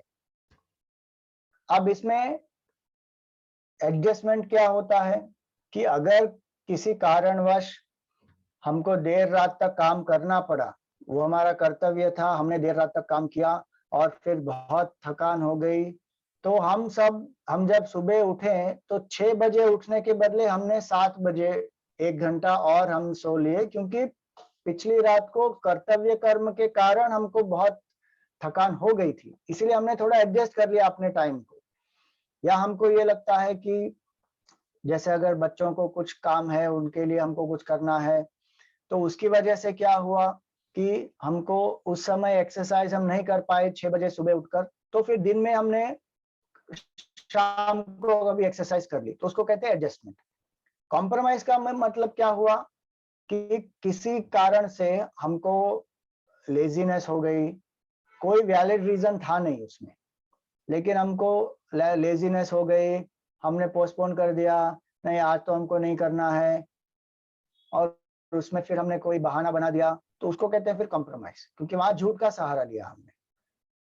और फिर हम कहते हैं कि नहीं नहीं, एक तो चीट डे हो सकता है, अब 5-6 दिन हमने अच्छे से पालन किया, एक चीट डे तो हो ही सकता है। अब आप विलिंगली चीट डे फिक्स करके उस दिन नहीं करेंगे वो दूसरी बात है, लेकिन लेजीनेस को आप चीट डे के हिसाब से अगर आप बताएंगे तो उसको कहते हैं कॉम्प्रोमाइज। तो ये एक सिंपल एग्जांपल है। सरस्वती, आपको कुछ पूछना है? अनम्यूट कीजिए। नमस्ते स्वामी जी। मुझे ये बोलना है कि अगर मुझे पता है कि वो झूठ है, बट सबके भलाई के लिए अगर मैं वो चीज कर रही हूँ तो वो क्या होगा? सबसे पहले तो वो झूठ क्यों है, अगर सबकी भलाई के लिए है तो वो झूठ क्यों है, वो सबसे पहले प्रश्न होता है। क्योंकि जो सबकी भलाई के लिए है वो तो सच ही होना चाहिए। अगर उसमें कोई झूठ का एलिमेंट है तो उसमें हमारी आसक्ति कहीं ना कहीं होगी। अब जैसे अगर हम कहें कि जैसे रत्नाकर की परिस्थिति है, वो कहता है मेरे परिवार की भलाई के लिए मैं लूटमार कर रहा हूँ, तो वो तो झूठ ही है। वो झूठ है लेकिन सबकी भलाई के लिए है, तो वो हम सच नहीं कह सकते उसको, क्योंकि उसका कर्म फल भुगतना पड़ेगा। जो सबकी भलाई के लिए है वो कर्तव्य कर्म होना चाहिए और वो वैल्यू सिस्टम के अनुसार होना चाहिए। बहुत ही विशेष परिस्थिति कहीं कहीं हो सकती है जहां पर, जैसे महाभारत का जो युद्ध हुआ, वो युद्ध में बहुत सारे लोगों का नाश हुआ, लेकिन वो समाज की भलाई के लिए था, क्योंकि अधार्मिक तत्वों का नाश करना था उसमें व्यक्तिगत स्वार्थ नहीं था। वो पूर्ण रूप से समाज से अधर्म को मिटाने के लिए पूरा युद्ध हुआ। क्योंकि व्यक्तिगत स्वार्थ होता तो पांडव अपने जो राज्य के लिए लड़ रहे थे उसके लिए लड़ते, लेकिन वो तो उन्होंने भगवान कृष्ण को भेजा और वो शांति के लिए एडजस्टमेंट करने को तैयार थे। उन्होंने कहा कि आप हमको आधा गांव दे दो, आधा राज्य दे दो, या फिर 5 गांव दे दो। तो उनको व्यक्तिगत अपने राज्य के लिए युद्ध नहीं करना था, वो तो शांति के लिए कर रहे थे, रास्ता उनका शांति का था। लेकिन जब कौरवों ने कहा कि नहीं, युद्ध किए बिना आपको एक सुई के बराबर भी आपको जमीन नहीं मिलेगी, तो वो अधर्म हो गया। तो उस अधर्म का नाश करने के लिए जो विनाश हुआ उसको हम सच कह सकते हैं कि वो निस्वार्थ भाव से किया। तो अगर हम सबकी भलाई के लिए कुछ झूठ कर रहे हैं तो सबसे पहले पूछना चाहिए कि क्या इसमें दूसरा विकल्प है, पहली बात। दूसरी बात, क्या इसमें हमारा कोई स्वार्थ है? क्योंकि अगर स्वार्थ है तो फिर वो गलत होगा। अगर हमारा बिल्कुल स्वार्थ नहीं है और वो केवल दूसरों के लिए ही है और दूसरा कोई विकल्प नहीं है, तो फिर उसको हम करते हैं, लेकिन उसका जो कर्म फल होता है तो फिर वो तो भुगतना ही पड़ेगा। लेकिन भावना निस्वार्थ है और दूसरा कोई विकल्प नहीं है, इसीलिए पाप कर्म नहीं होगा, लेकिन उसका जो भी परिणाम होगा वो परिणाम तो भुगतना ही पड़ेगा। तो और तीसरी बात यह है कि लोगों को बता भी सकते हैं, क्योंकि कई बार हमको अपने मन में विकल्प नहीं प्राप्त होते हैं, लेकिन जब हम लोगों के साथ डिस्कस करते हैं तो लोग कह सकते हैं कि नहीं, इसके बदले हम ये कर सकते हैं। लोगों का सहारा अगर हम ले सकते हैं तो अलग अलग विकल्प भी आ सकते हैं उसके लिए। तो ये सब चीजों को ध्यान रख के करना चाहिए। इसलिए हम केवल ये नहीं कह सकते कि ये अच्छा है या बुरा है, ये सच है या गलत है। इन सब चीजों को ध्यान रख के फिर उस पर निर्णय होना चाहिए। या शीतल। नमस्ते स्वामी जी। नमस्ते।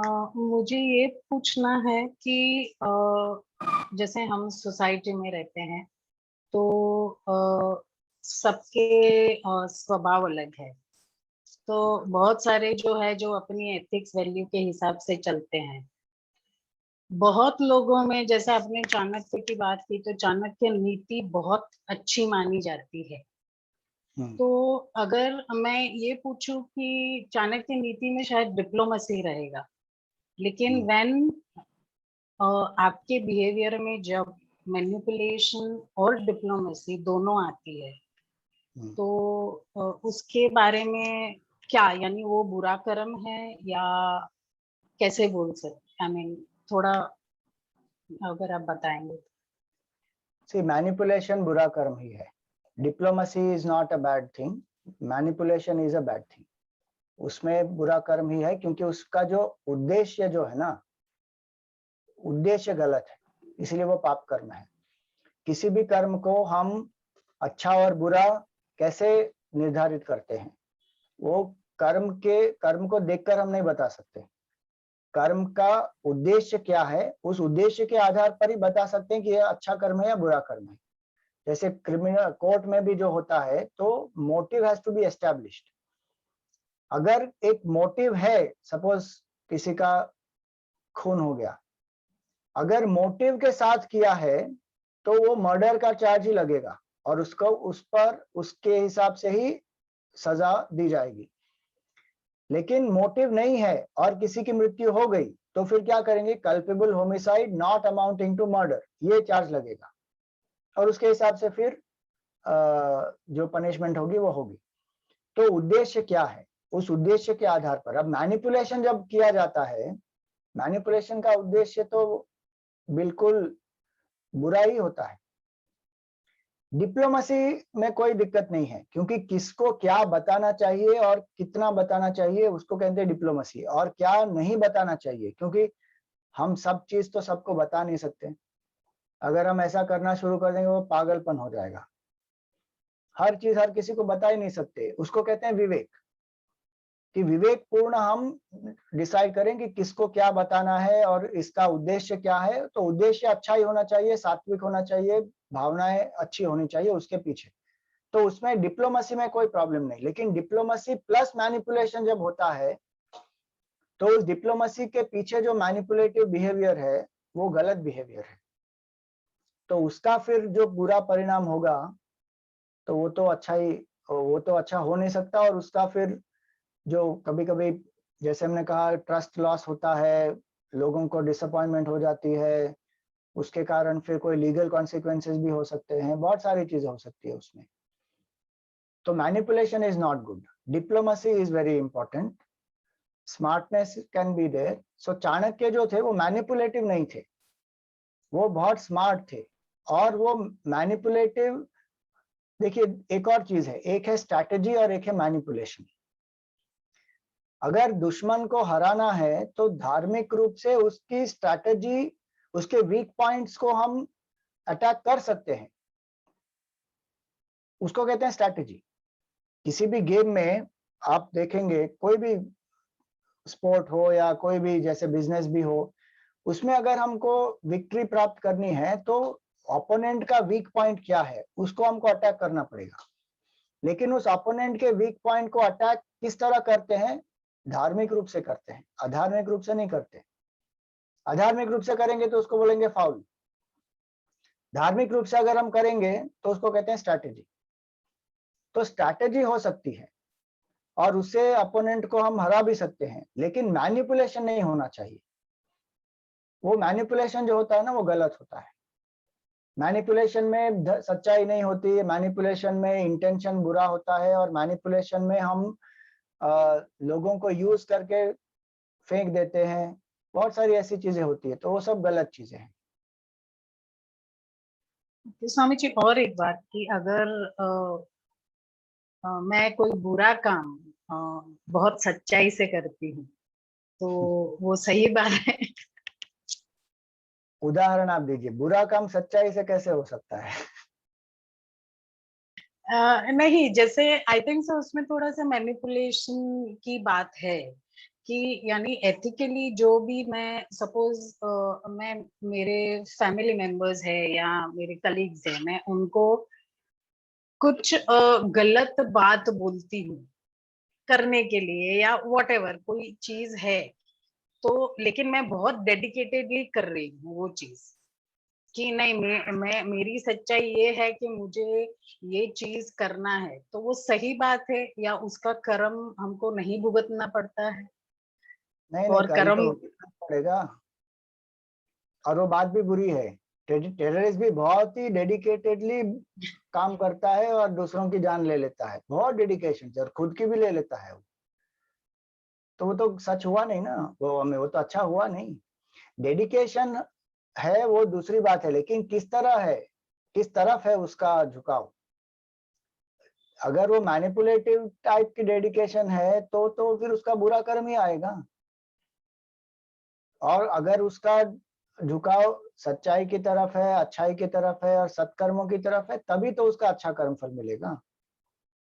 डेडिकेशन तो हर चीज को साध्य करने के लिए चाहिए, लेकिन वो व्यक्ति किस चीज में उसका उपयोग करता है। अब पेट्रोल चाहिए एक गाड़ी चलाने के लिए, अब वो लक्ष्य तक पहुंचने के लिए चलाए गाड़ी या फिर कहीं जाकर ठोक दे, दोनों के लिए पेट्रोल तो चाहिए। बहुत डेडिकेशन से पेट्रोल तो काम करता है, लेकिन ड्राइवर का विवेक है कि वो कहाँ उसको उपयोग करेगा। और सर जैसे बोलते हैं कि आपने बताया कि भक्ति करने से कर्म कम हो जाते हैं, अपने बुरे कर्म, जैसे गंगा में जाके डुबकी लगा ली तो आपके कर्म धुल जाते हैं। सो ये सही बात है। नहीं बिल्कुल नहीं धुलते, बिकॉज कर्म नहीं अभी धुलते। क्योंकि आप अभी अभी मैं जो सिनारियो में देखती हूँ बम्बई में, लाइक एक लाल बाग का राजा है, तो वहां पे जाके वो मानते हैं कुछ कि मेरा ये हो गया तो मैं ये कर डालूंगी, तो वो या फिर मैंने कुछ, चलो मैंने थोड़े सालों के लिए ये चीज का त्याग कर लिया कि मैं चलो दूध नहीं पीऊंगी या मैं चावल नहीं खाऊंगी, तो ये सब कर्म के लिए काम करते हैं। अब दो अलग प्रश्न है आपके एक्चुअली। पहली चीज है कि जो बुरा कर्म किया, क्या उसका फल मिट जाएगा अगर हमने गंगा में स्नान कर लिया या लाल बाग में कोई चढ़ावा दे दिया? वो नहीं हो सकता। तो फिर गंगा में स्नान करने का क्या मतलब, लाल बाग के सामने जाकर, राजा के सामने जाकर वो चढ़ावे देने का क्या मतलब? उसका केवल इतना मतलब होता है कि जैसे हमने पहले कहा कि व्यक्ति को पश्चाताप होता है कि मैंने जो किया वो गलत किया, मुझे वो नहीं करना चाहिए था, और आज से मैं संकल्प लेता हूं कि मैं ये बुरा काम नहीं करूंगा। और इस संकल्प में मुझे केवल अपने संकल्प से ही ये प्राप्त होगा ऐसा जरूरी नहीं है, मुझे इसमें ईश्वर की कृपा चाहिए, गंगा माँ की कृपा चाहिए। इसीलिए हम गंगा में जाकर डुबकी लेते हैं और ये संकल्प लेते हैं कि जो हमने आज तक किया वो हम अब नहीं करेंगे। और इसके लिए शक्ति चाहिए, क्योंकि बहुत अगर हमने दुष्कर्म किए हैं तो उस मन में प्रवृत्तियां होती है जो व्यक्ति को वापस दुष्कर्म करने के लिए प्रेरित करती है। तो उसको अगर हमको एक उस पर विराम लगाना है तो उसमें एक दिव्य अनुग्रह की भी आवश्यकता होती है, तो वो उसके लिए है। लेकिन उसका ये मतलब नहीं कि जो पिछले कर्म किए थे वो सब धुल गए, वो नहीं धुलते हैं, क्योंकि एक बार जब आपने बाण छोड़ दिया तो वो जहां पर जाकर लगना है वो तो लगेगा ही, लेकिन आप अगले जो बाण छोड़ेंगे वो सही दिशा में होंगे। तो it is a reformative process for the future. जो हो चुका है उसको तो हम बदल ही नहीं सकते, और उसका जो कर्मफल आएगा वो तो आएगा। लेकिन जब व्यक्ति परिवर्तित होता है तो उसमें इतनी शक्ति आ जाती है कि वो बाकी जो दुष्कर्म है ना, तो हमें उसका एग्जाम्पल हमेशा देते हैं कि शॉक एब्जॉर्बर होता है ना गाड़ी में, शॉक एब्जॉर्बर। तो अगर शॉक एब्जॉर्बर अच्छा है तो कितना भी खराब रास्ता हो, व्यक्ति जब उस गाड़ी में बैठकर जाता है तो थोड़े बहुत बम्स तो मिलेंगे, लेकिन वो इतना नहीं होगा कि कोई पीठ का दुखावा हो गया, स्लिप डिस्क हो गया, वो उसको झेल पाएगा क्योंकि वो शॉक एब्जॉर्बर है। इसी तरह जब गंगा में नहाते हैं, लाल बाग को चढ़ावा देते हैं, तो एक आंतरिक शक्ति आ जाती है, वो शॉक एब्जॉर्बर हो जाता है कि कोई शॉक आया भी पिछले कर्मों का वो झेल लेगा। ये पहली बात। अब दूसरा प्रश्न ये था कि अगर हम कोई मान्यता लेते हैं कि अगर हम दूध नहीं पिएंगे या ऐसा ऐसा इतने साल तक हम करेंगे तो हमारी ये मनोकामना पूर्ण हो जाए, तो इससे क्या होता है कि व्यक्ति में एक तो संयम प्राप्त होता है, इंद्रियों का संयम होता है, मन का संयम होता है, और उससे व्यक्ति का आत्मबल बढ़ता है। और उस आत्मबल के बढ़ने से व्यक्ति में ज्यादा शक्ति का संचार होता है और वो जो प्राप्त करना चाहते हैं वो कर सकते हैं।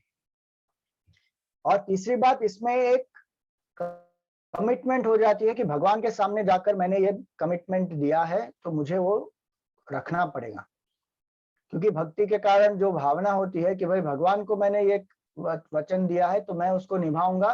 तो मन में अगर कभी कोई दुर्बलता आ जाती है तो उस दुर्बलता को भी व्यक्ति पार कर लेता है कि नहीं नहीं नहीं, मैंने 1 साल तक दूध नहीं पीऊंगा मतलब मैं नहीं पीऊंगा। अगर आप मुझे स्ट्रॉबेरी मिल्क शेक दे दो, मैंगो मिल्क शेक दे दो या कुछ भी दे दो, मैंने भगवान को कहा कि मैं नहीं पीऊंगा तो मैं नहीं पीऊंगा।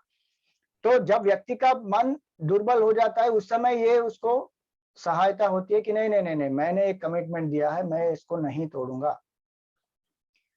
और इसके कारण फिर व्यक्ति को उसका बहुत लाभ होता है।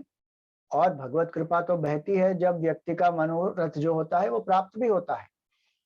तो ईश्वर अनुग्रह से और व्यक्ति के पुरुषार्थ से जो भी मनोकामना थी वो प्राप्त पूर्ण होती है। और इसका आखिरी बेनिफिट ये है कि व्यक्ति को अहंकार नहीं बढ़ता। व्यक्ति कहता है कि जो प्राप्त हुआ वो भगवान की कृपा से हुआ, केवल मेरे पुरुषार्थ से नहीं हुआ। तो इस तरह ये जो मन्नत मांगते हैं उसमें कोई गलत बात नहीं है, और तो अच्छा ही है, करना चाहिए।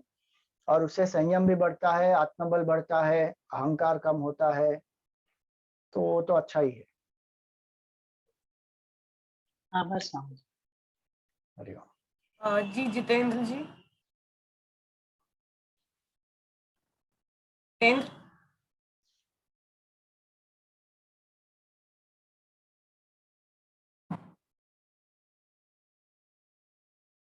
आप जितेंद्र, अनम्यूट कर दीजिए। हाँ अनम्यूट करके आप पूछ लीजिए। Yes ma'am. नमस्ते सर। स्वामी जी, नमस्ते। मुझे ये पूछना था कि कुछ लोग ऐसे होते हैं जो कि मीठी मीठी बातें तो बोलते हैं बट उसके दिल में कुछ और चलता है। ट्रस्ट तो पूरा होता है कि हाँ हम जो भी बोल रहे हैं एकदम पूरा सही बात बोल रहे हैं, लेकिन उनका वार कुछ और होता है। जैसे कि रामायण में भी देखा गया है, राम जी सीता से बहुत प्यार करते थे, इतना प्यार करते थे कि उसके चलते रावण को भी मार के सीता को वापस लाए। फिर उनको अग्नि परीक्षा देना पड़ा। ऐसा क्यों? जबकि उनको पूरा ट्रस्ट था उनपे। अग्नि परीक्षा तो देना भी पड़ा उनको, अपने घर पे लेके भी आए उसके अयोध्या में, फिर उनको जाके वनवास करना पड़ा। तो इस तरह से क्यों होता है? अच्छा प्रश्न है। बात यह है कि सबसे पहले अग्नि परीक्षा नहीं हुई, अग्नि प्रवेश हुआ। परीक्षा और प्रवेश में बहुत फर्क होता है। आप वाल्मीकि रामायण पढ़ेंगे। अब देखिए, सबसे पहली बात यह है इसमें कि जो आदि काव्य है वो है वाल्मीकि रामायण, क्योंकि वाल्मीकि ऋषि भगवान राम के समकालीन थे और उन्होंने जो लिखा उस समय वो वहां पर उस समय ही उनका निवास था।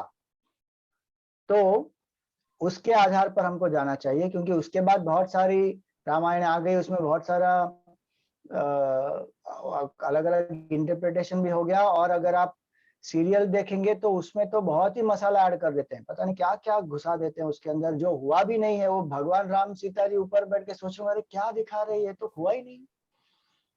तो वाल्मीकि के आधार पर हम अगर देखें तो आप देखेंगे जो युद्ध कांड है उसमें भगवान राम जब रावण का वध होता है तो विभीषण से कहते हैं कि जाओ और सीता से कहो कि वो नहा धोकर जो वस्त्र हैं वो पहनकर, गहने वहने सब पहनकर, जैसे एक रानी आती है ना वैसे उनको पालकी में बिठाकर आप उनको लेकर आओ।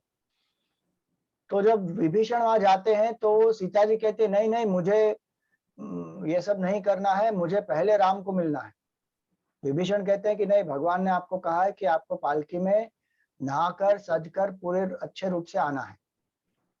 तो फिर सीता जी आती हैं, और जब वो सीता जी आती है वहां पर तो भगवान राम उनके ऊपर गुस्सा हो जाते हैं। अब आप ये भी सोचिए कि भगवान राम गुस्सा क्यों हुए।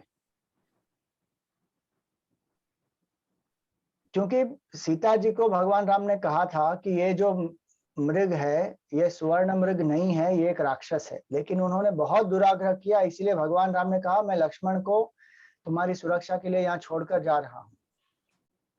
उसके पहले क्या हुआ था, उन्होंने जनस्थान में खर और दूषण को मारा था। 14,000 जो राक्षस थे उनका वध किया था। तो वो जिस जगह पर रुके थे वो जगह बिल्कुल सेफ नहीं है। तो उन्होंने सीता जी को लक्ष्मण के लक्ष्मण जी से कहा कि आप सीता जी की रक्षा करें, मैं जा रहा हूं। और जब वो मारीच को उन्होंने मारा तो मारीच ने मायावश क्या कहा, लक्ष्मण बचाओ, लक्ष्मण बचाओ। तो सीता जी ने लक्ष्मण जी से क्या कहा कि भगवान राम को तुम्हारी आवश्यकता है, तुम जाओ वहां पर। लक्ष्मण जी ने कहा कि ये तो जो राक्षस है वो बोल रहा है, भगवान को किसी की आवश्यकता नहीं है। लेकिन सीता जी ने लक्ष्मण जी के चरित्र पर संदेह किया। वाल्मीकि रामायण में लक्ष्मण रेखा का कोई उल्लेख नहीं है। लक्ष्मण जी बहुत हिचकिचाए कि भगवान ने मुझे कहा है कि आपकी रक्षा करनी है और ये राक्षसों से भरा जंगल है, मैं नहीं जा सकता आपको छोड़कर। तो सीता जी ने उन पर संदेह किया। अब सीता जी ने संदेह किया तो आखिर में लक्ष्मण जी को जाना पड़ा और वो गए और रावण ने सीता जी का हरण कर लिया। अब जब लक्ष्मण जी वहां पर गए, भगवान राम आ रहे थे वापस, उन्होंने लक्ष्मण जी को गुस्सा कर दिया कि अरे तुम पागल हो, कैसे आ रहे हो तुम, मैंने तुमको क्या काम दिया था, तुम उनको अकेला छोड़कर आ गए, अब वो कहां पर हैं, सुरक्षित है नहीं है। अब लक्ष्मण जी को तो दोनों तरफ से पड़ गई। राम भगवान ने भी उनको गुस्सा कर दिया, सीता जी ने भी उन पर संदेह कर दिया और फिर सीता जी का हरण हो गया। अब उस सीता हरण के कारण कितने सारे वानरों का भी वध हुआ, कितने सारे वानर वहां पर उन्होंने बलिदान दिया युद्ध में, केवल सीता जी के दुराग्रह की वजह से। आप सोचिए, क्या आपको गुस्सा नहीं आएगा कि आप उनको आते ही ये करेंगे, ओ माय बिलवेड सीता, और उसको जाकर उनको आलिंगन करेंगे। और जब इतने सारे बंदर वहां पर मर गए हैं, वानर हैं, रीछ हैं, सब इतना बलिदान लोगों ने दिया, तो क्या उन्होंने केवल भगवान राम और सीता को एक साथ मिलाने के लिए किया? नहीं, रावण का वध किया, राक्षसी प्रवृत्तियों का नाश किया, बहुत सारी चीजें हुई उसके साथ। और इन सबको भी ढाढ़स बंधाना चाहिए ना कि जो व्यक्ति, जिस व्यक्ति के लिए तुमने इतना बलिदान दिया, उस व्यक्ति की महिमा क्या है। तो उन्होंने सीता जी की महिमा को बाहर प्रकट करने के लिए सीता जी को गुस्सा किया कि भाई मैंने जो ये युद्ध किया वो तुम्हारे लिए नहीं किया, मैंने ये युद्ध किया अपने कुल के गौरव के लिए, और अब तुम जाओ, तुम्हें जहां जाना हो। ऐसा उन्होंने गुस्से में कहा।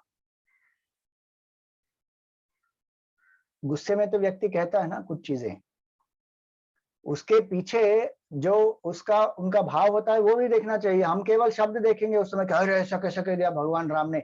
अरे भगवान राम ने इतना परिश्रम किया और उन्होंने आकर सीता जी को छुड़ाया, ये तो नहीं देख रहे हैं आप। फिर जब उन्होंने ऐसा कहा तो सीता जी ने क्या कहा, उन्होंने, सीता जी ने लक्ष्मण जी को कहा कि तुम यहाँ पर अग्नि प्रज्वलित करो, मैं अग्नि में प्रवेश करूंगी, क्योंकि अगर राम के साथ नहीं तो मैं जीवन जीना ही नहीं चाहती। उन्होंने अग्नि प्रवेश किया। भगवान ने सीता जी के चरित्र पर बिल्कुल संदेह नहीं किया। पहली बात, भगवान ने सीता जी को अग्नि परीक्षा देने के लिए नहीं कहा। सीता जी ने लक्ष्मण जी से कहा कि तुम यहाँ पर एक अग्नि प्रज्वलित करो और मैं उसमें प्रवेश करूंगी। लक्ष्मण जी ने उस समय भी जो सीता जी ने कहा वही किया। लक्ष्मण जी ने ये नहीं कहा कि आपने तो पहले बहुत संदेह किया था मुझ पर, अब मैं क्यों करूं आपके लिए, मैं नहीं करने वाला। उन्होंने आज्ञा का पालन किया, उन्होंने अग्नि प्रज्वलित कर दी वहां पर। सीता जी ने अग्नि में प्रवेश किया और अग्नि देवता स्वयं आकर उन्होंने भगवान राम को और बाकी सब जो वहां पर थे उन सबको कहा कि सीता जी का चरित्र एकदम ही शुद्ध है। और आप ये भी देखिए कि ये जो अग्नि जो प्रवेश किया, आप बहुत सारे सभ्यताओं का अगर आप अध्ययन करेंगे तो बहुत सारी सभ्यताओं में ये एक मापदंड है कि अगर कोई व्यक्ति सच बोल रहा है तो he has to cross the test of fire. इसको टेस्ट ऑफ फायर कहते हैं कि एक गर्म लोहे पर उनको हाथ रखना पड़ता है, और अगर उन्होंने सच बोला है तो उनको कुछ नहीं होगा। ये अलग अलग सभ्यताओं में उस समय भी चलता था। अब रामायण के समय की सभ्यता तो थी नहीं, लेकिन अब बाद में आप देखेंगे ग्रीक, रोमन, इन सब में भी ये अग्नि परीक्षा होती है। रामायण में तो अग्नि परीक्षा नहीं हुई, अग्नि प्रवेश हुआ। अब सीता जी का चरित्र एकदम शुद्ध था। वो जब अग्नि देवता स्वयं कहते हैं तब तो लोग मानेंगे ना। अगर राम जी कहते हैं कि सीता तुम आ जाओ, हम अच्छे से चले जाएंगे, लोगों का तो वहां पर जो है वो सब यही मानेंगे ना कि राम तो पक्षपाती हैं। तो आप देखिए भगवान राम की परिस्थिति, अगर वो सीता जी को लेके जाते हैं बिना किसी परीक्षा के, लोग कहेंगे कि कैसे राजा हैं, इतने आसक्त हैं अपनी पत्नी के तरफ, वो रावण के साथ 1 साल बिता कर आई, पता नहीं क्या हुआ होगा वहां पर, और इन्होंने उसको ऐसे ही स्वीकार कर लिया। वहां पर भी भगवान राम को बुराई कहने वाले हैं। और जब भगवान ने ये पूरी लीला की और उसमें सीता जी का जो चरित्र है वो एकदम शुद्ध है, वो अग्नि देवता ने उस सर्टिफिकेट दिया, तो उससे सीता जी की तो महिमा बढ़ी ना। उसके बिना तो लोग क्या क्या कहते हैं सीता जी के बारे में। आप सोचिए, अगर अग्नि प्रवेश नहीं होता तो लोग सीता जी के बारे में क्या क्या नहीं कहते। तो ये एक बात है कि अग्नि प्रवेश हुआ, अग्नि परीक्षा नहीं हुई, और वो सीता जी की महिमा को बढ़ाने के लिए किया था। भगवान राम के मन में तो कोई संदेह था नहीं। और भगवान राम स्वयं ये कहते हैं, और सीता जी भी उसका उनका आदर करती है उसके लिए। वो वाल्मीकि रामायण में प्रसंग बहुत सुंदर है, वहां पर आप पढ़ेंगे तो आपको पता चल जाएगा उसमें। अब दूसरी बात है कि ये सब होने के बाद भी जब वो अयोध्या गए तो लोगों ने, अब धोबी की जो बात है ना, वो वाल्मीकि में नहीं है, तुलसी रामायण में भी नहीं है, वो किसी और रामायण में है। वाल्मीकि में प्रसंग क्या है कि जब लोग वहां पर, जैसे राजा का एक कर्तव्य क्या है कि वो अपने गुप्तचरों को भेजते हैं प्रजा में, और उनके द्वारा ये सूचना एकत्रित करते हैं कि प्रजा राजा के बारे में क्या सोचती है। तो जब ये सब गुप्तचर और मंत्री सब आए थे साथ में, तो भगवान राम ने एक बार उनको पूछा कि क्या चल रहा है प्रजा में, उनकी क्या राय है राज्य के बारे में, राजा के बारे में, न्याय के बारे में। तब भगवान राम को उनके मंत्री परिषद ने कहा कि लोग ऐसा कह रहे हैं कि अगर एक जो हमारी रानी है उनको राजा ने स्वीकार कर लिया है 1 साल वहां पर रहने के बाद भी, तो हम तो अपनी स्त्रियों को तो कुछ कह ही नहीं सकते, वो तो कोई भी आचरण उनका वो हमको स्वीकार करना ही पड़ेगा। अब ये एक व्यक्ति का मत नहीं है, ये प्रजा का मत है। क्योंकि ये भी हमको समझना चाहिए कि यथा राजा तथा प्रजा। तो अगर राजा के चरित्र पर संदेह है तो पूरे प्रजा में ही अधर्म का पालन हो जाएगा फिर। तो उन्होंने क्या किया, भगवान राम ने लक्ष्मण जी को बुलाया और कहा कि सीता जी को आप वाल्मीकि के आश्रम में आप छोड़कर आइए। क्योंकि उस समय सीता जी गर्भवती थी, और उन्होंने कुछ ही समय पहले, आप वाल्मीकि पढ़ेंगे तो उसमें आपको पता चलेगा, सीता जी ने भगवान से निवेदन किया था कि मैं गर्भवती हूँ, मुझे सत्संग की आवश्यकता है, इसीलिए कोई व्यवस्था अगर हो सकती है तो बहुत अच्छा होगा। तो भगवान ने सोचा कि ये हमको करना ही पड़ेगा, क्योंकि हमारे कारण प्रजा में कोई गलत आदर्श स्थापित नहीं होने चाहिए। तो ये उनका बलिदान था, राजा के रूप में अपनी प्रजा के लिए उन्होंने ये बलिदान दिया। और जब लक्ष्मण जी सीता जी को छोड़ते हैं और बताते हैं कि ये परिस्थितियां हुई, इसीलिए भगवान ने आपको वहां भेज दिया, यहाँ पर छोड़ने के लिए कहा है। तो आप देखिए वाल्मीकि में क्या लिखा है, बहुत सुंदर। सीता जी कहती है लक्ष्मण जी को कि जाओ और भगवान राम से कहो कि जो निर्णय उन्होंने लिया है वो बिल्कुल सही है, और मैं इस निर्णय का पूर्ण समर्थन करती हूँ। ये वाल्मीकि में लिखा है। तो इससे सीता जी की भी भलाई हुई, इससे प्रजा में भी एक मैसेज गया कि बिल्कुल कोई अधार्मिक प्रवृत्ति का एनकरेजमेंट नहीं होगा। तीसरा, राजा ने एक बहुत उच्च आदर्श स्थापित किया, और सबसे बड़ी बात यह है कि उन्होंने ये आदर्श स्थापित किया, दैट नेशन बिफोर सेल्फ।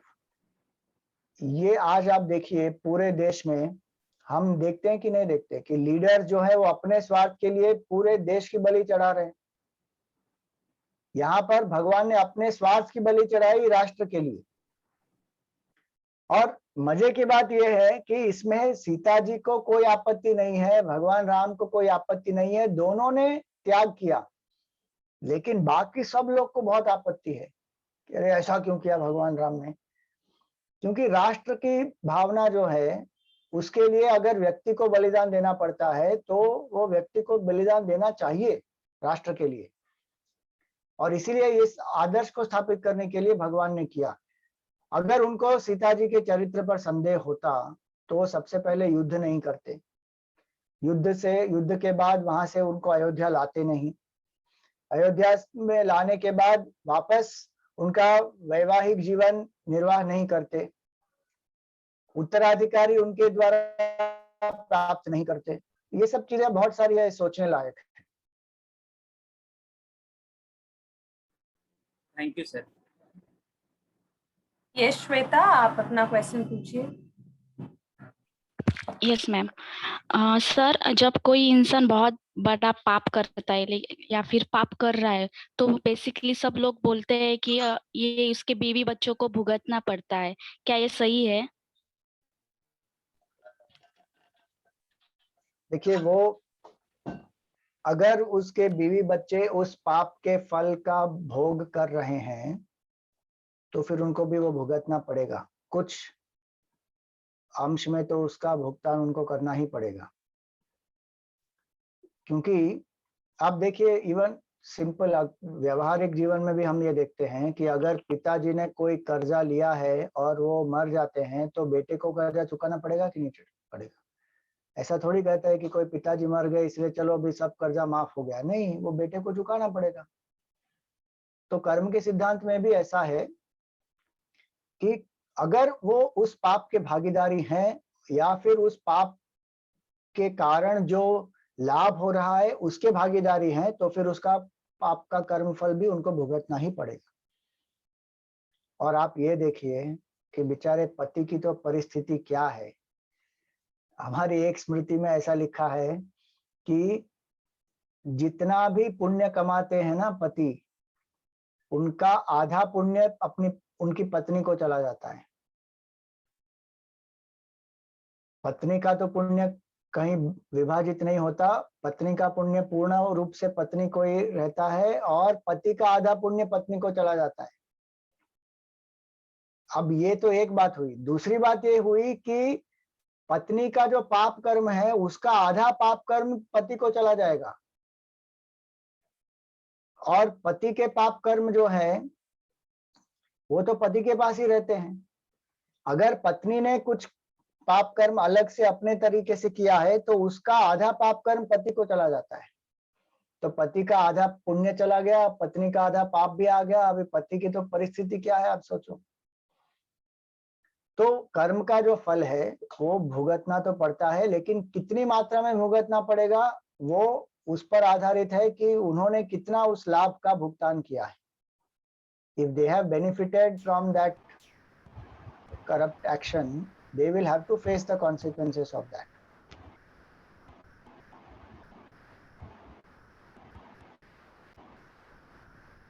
इसीलिए तो रत्नाकर को जब पता चला कि भाई मेरे साथ कोई भुगतान नहीं करने वाले, उन्होंने मना कर दिया। कर्म के सिद्धांत के हिसाब से तो पत्नी को मिलेगा, लेकिन पत्नी और बच्चों ने मना कर दिया कि हम नहीं करेंगे, तब उनको वैराग्य हो गया था।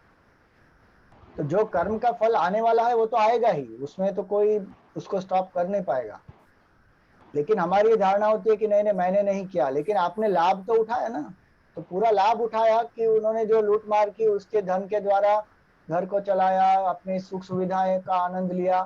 अब जब उसका कर्म फल आएगा तो उसको भुगतना तो पड़ेगा। मुख्य रूप से रत्नाकर को भुगतना पड़ेगा, लेकिन सेकेंडरी रूप से इनको भी भुगतना पड़ेगा। इसको कहते हैं सामूहिक कर्म, सामूहिक कर्म फल, वो उनको भुगतना पड़ेगा। श्वेता, आपको कुछ पूछना था? हाँ, मुझे यही पूछना था कि अननोइंगली किया, मतलब उसमें शामिल हुए हैं तो भी भुगतना पड़ेगा? देखिए, अननोइंगली शामिल नहीं नोइंगली बोले। उसका फल नहीं लिया है उन्होंने, अननोइंगली जिसका फायदा उनको मिला है, तो उसमें नहीं कैसे? नहीं, देखिए अननोइंगली जो काम होता है ना उसका कर्मफल हमको नहीं मिलता, लेकिन पता तो होना चाहिए ना कि ये पैसा कहाँ से आ रहा है।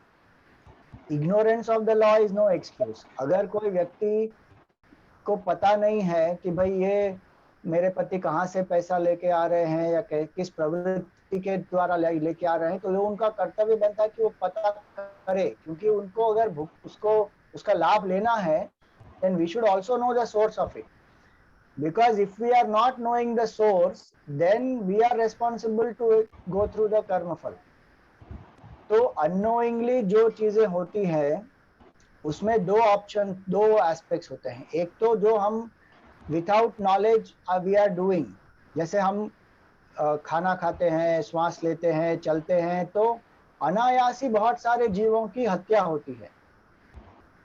उसमें तो देयर इज नो पॉसिबिलिटी, जितना हम मिनिमम वायलेंस कर सकते हैं उतना करें, तो उन जीवों की हत्या का पाप हमको नहीं मिलता, क्योंकि वो अननोइंगली होता है और वो होगा ही, क्योंकि उसमें और कोई ऑप्शन ही नहीं है। लेकिन ये जो वाल्मीकि रत्नाकर का एग्जाम्पल है, उसमें तो हमको पता करना ही पड़ेगा कि भाई ये आता कहाँ से है। इसीलिए हमारे शास्त्रों में कहा, ये भी इतना तक कह दिया कि जिस धन से आप अन्न खरीदते हैं, अगर वो धन धार्मिक रूप से नहीं अर्जित किया हुआ है, उस अधार्मिक रूप से जो अन्न अर्जित किया है उससे अगर आप कोई अन्न खाते हैं तो उसका दुष्परिणाम भी आपको भुगतना पड़ेगा। इतने तक शास्त्र में ये कहा। इसीलिए अन्न की शुद्धि का अर्थ ये भी होता है कि जिस धन से आपने अन्न को प्राप्त किया वो धन शुद्ध होना चाहिए। अगर हम पता कर सकते हैं, अपने फैमिली मेंबर्स ही हैं तो उनके द्वारा तो पता करना ही चाहिए, और उसमें हमको भागीदारी नहीं होना चाहिए अगर हमको उस कर्म फल से बचना है। तो अगर हम पता नहीं कर पाते हैं, जैसे कई लोग जैसे हम लोग जब खाते हैं तो हमको अलग अलग लोग भिक्षा भेजते हैं, तो हमको पता ही नहीं चलता भी अन्न कहाँ से आया, कौन से माध्यम से आया, तो पता नहीं कर पाएंगे हमको। ब्रॉडली हम पता कर सकते हैं इतना कि भाई ये इन जो सत्संगी है उनके घर से आ रहा है, और उसके बाद भगवान को प्रार्थना करते हैं कि भाई आप ये पूरा जो है आपको समर्पित है और आपके अनुग्रह से ही हम इसको ग्रहण करेंगे। तो उसमें जो कोई भी अगर दोष है वो मिट जाते हैं। लेकिन शास्त्र में यहाँ तक कहा गया, इसीलिए हमारा जो कर्तव्य है वो हमको करना चाहिए, ये क्लियर होना चाहिए कि ये धन है या ये सुख है, ये वैभव है, ये कैसे प्राप्त हुआ है, इसमें क्या अधर्म है क्या धर्म है, वो हमको अनुभव करना, फाइंड आउट करना चाहिए। ये हमारा उत्तरदायित्व है एक्चुअली। मुश्किल है ये सब कभी करना, इसीलिए फिर हमको तैयार रहना पड़ता है कि कॉन्सिक्वेंस तो कभी ना कभी आएगा। इसमें डरने की आवश्यकता नहीं है, इसमें सिर्फ सतर्कता की आवश्यकता है और अपना कर्तव्य कर्म करने की आवश्यकता है, और बाकी फिर भगवान की शरणागति से शक्ति प्राप्त होती है। लेकिन कई बार हम ये सोचते हैं ना कि वाई मी, मैंने तो कोई दुष्कर्म नहीं किया, फिर मुझे क्यों भुगतना पड़ रहा है। तो इस जन्म में नहीं किया होगा, किसी अगले जन्म में किया होगा, या फिर इसी जन्म में किसी और ने दुष्प्रवृत्ति की है, उसमें हम नोइंगली अननोइंगली उसका लाभ उठा रहे हैं और हमने लापरवाही से फाइंड आउट नहीं किया, तो फिर उसका दुष्परिणाम आएगा, तो फिर उस समय भुगतना पड़ेगा उसको। ठीक है, आखिरी सवाल एक यहाँ पर एक आया है चैट में। जब सीता जी वापस आ गई लव कुश को जन्म देने के बाद, वो धरती में अपने आप को समर्पित क्यों किया? वो सही थी तो फिर उन्होंने ऐसा क्यों किया? अब देखिए, वो धरती माता की पुत्री हैं, और उनका जो जन्म हुआ वो धरती से उत्पन्न हुई थी। जनक महाराज को हल चलाते समय प्राप्त हुई थी। उनका जन्म कोई गर्भ के द्वारा नहीं हुआ था। और उन्होंने वो धरती माता में वापस वो समा गई। लेकिन जो ड्रामा दिखाते हैं ना सीरियल में कि भगवान राम ने उनको नकार दिया, फिर उनको बहुत दुख हुआ, फिर उनको बहुत पीड़ा हुई और रोते रोते उन्होंने कह दिया कि धरती तुम फट जाओ, मैं समा जाऊंगी, मुझे वापस अपने आप को प्रूव नहीं करना है, वो सब कोई ड्रामा नहीं हुआ। उन्होंने लव कुश को हैंडओवर कर दिया और उन्होंने कह दिया कि भाई हमारा ये अब मेरा कर्तव्य समाप्त हुआ, मैं जहां से आई वहीं पर वापस जा रही हूँ, खत्म हो गया काम। इतना कोई बड़ा ड्रामा वामा नहीं हुआ उसमें, क्योंकि भगवान राम को तो संदेह था ही नहीं, पहले से नहीं था उनको संदेह।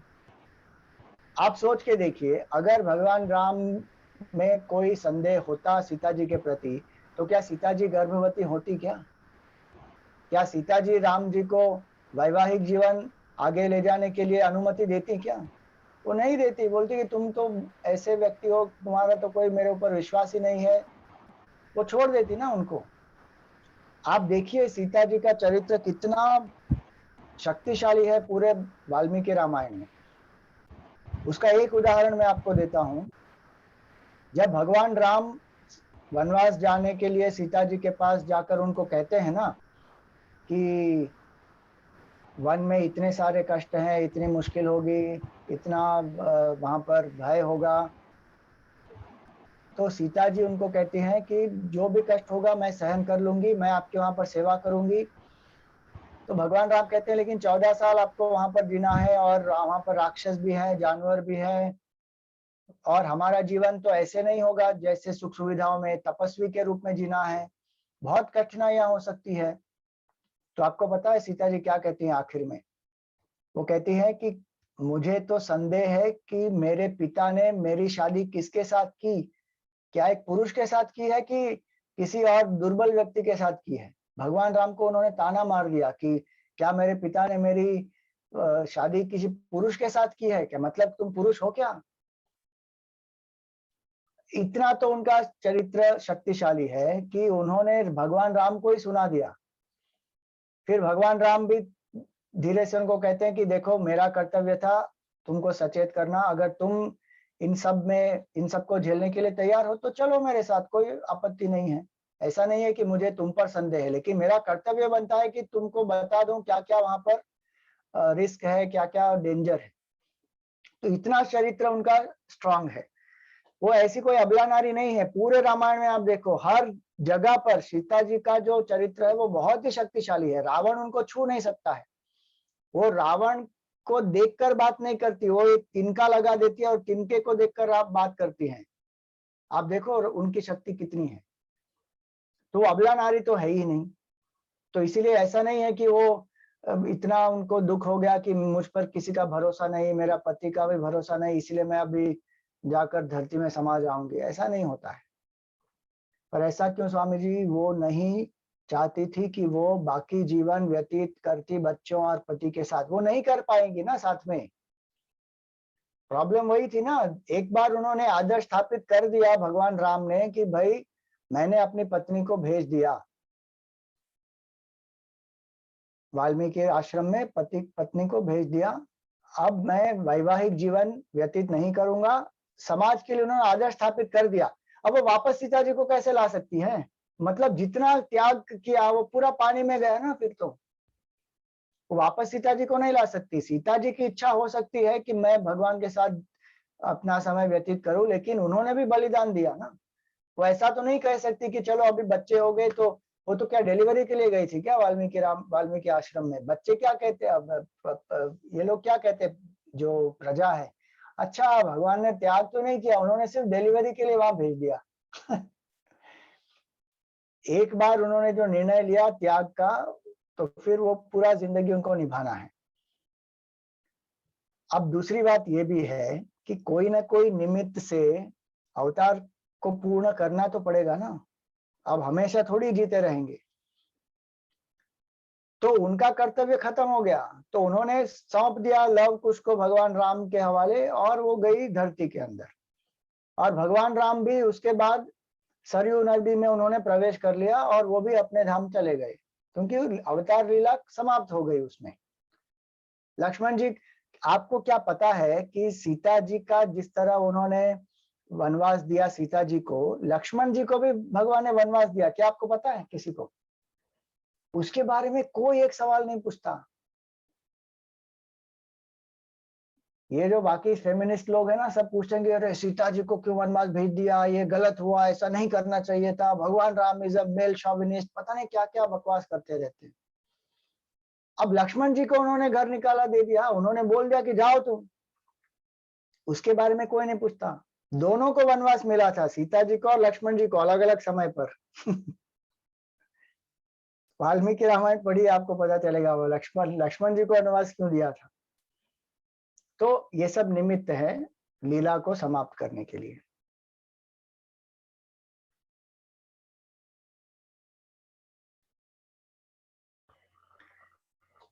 ऑल राइट, थैंक यू, बहुत धन्यवाद आप सबका। Thank you, Swami ji.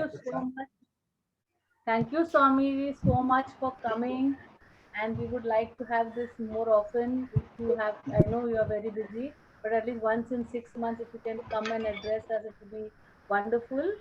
And I would like to tell you that all my people are 100% sincere, and they lovingly do their duties, and I am fortunate to have people like this. Wonderful. And thank you so much for coming and addressing this issue with them. Thank you so much. Yeah, Priya? Yes, thank you, Swamiji. We'd like to end the session with a Gandhi prayer. Yeah. I offer you peace, I offer you love, I offer you friendship, I see your beauty, I hear your need, I feel your feelings. My wisdom flows from the highest source. I salute that source in you. Let us work together for unity and peace. Thank you. Thank you, everyone. Thank you, In Swami. case any of you want to follow me or be in touch with me, you can follow my handle called Chinmay Shivam on YouTube, Facebook, Twitter, etc. Instagram, Chinmay Shivam is the handle. Thank you. Thank you. Thank you, Swami.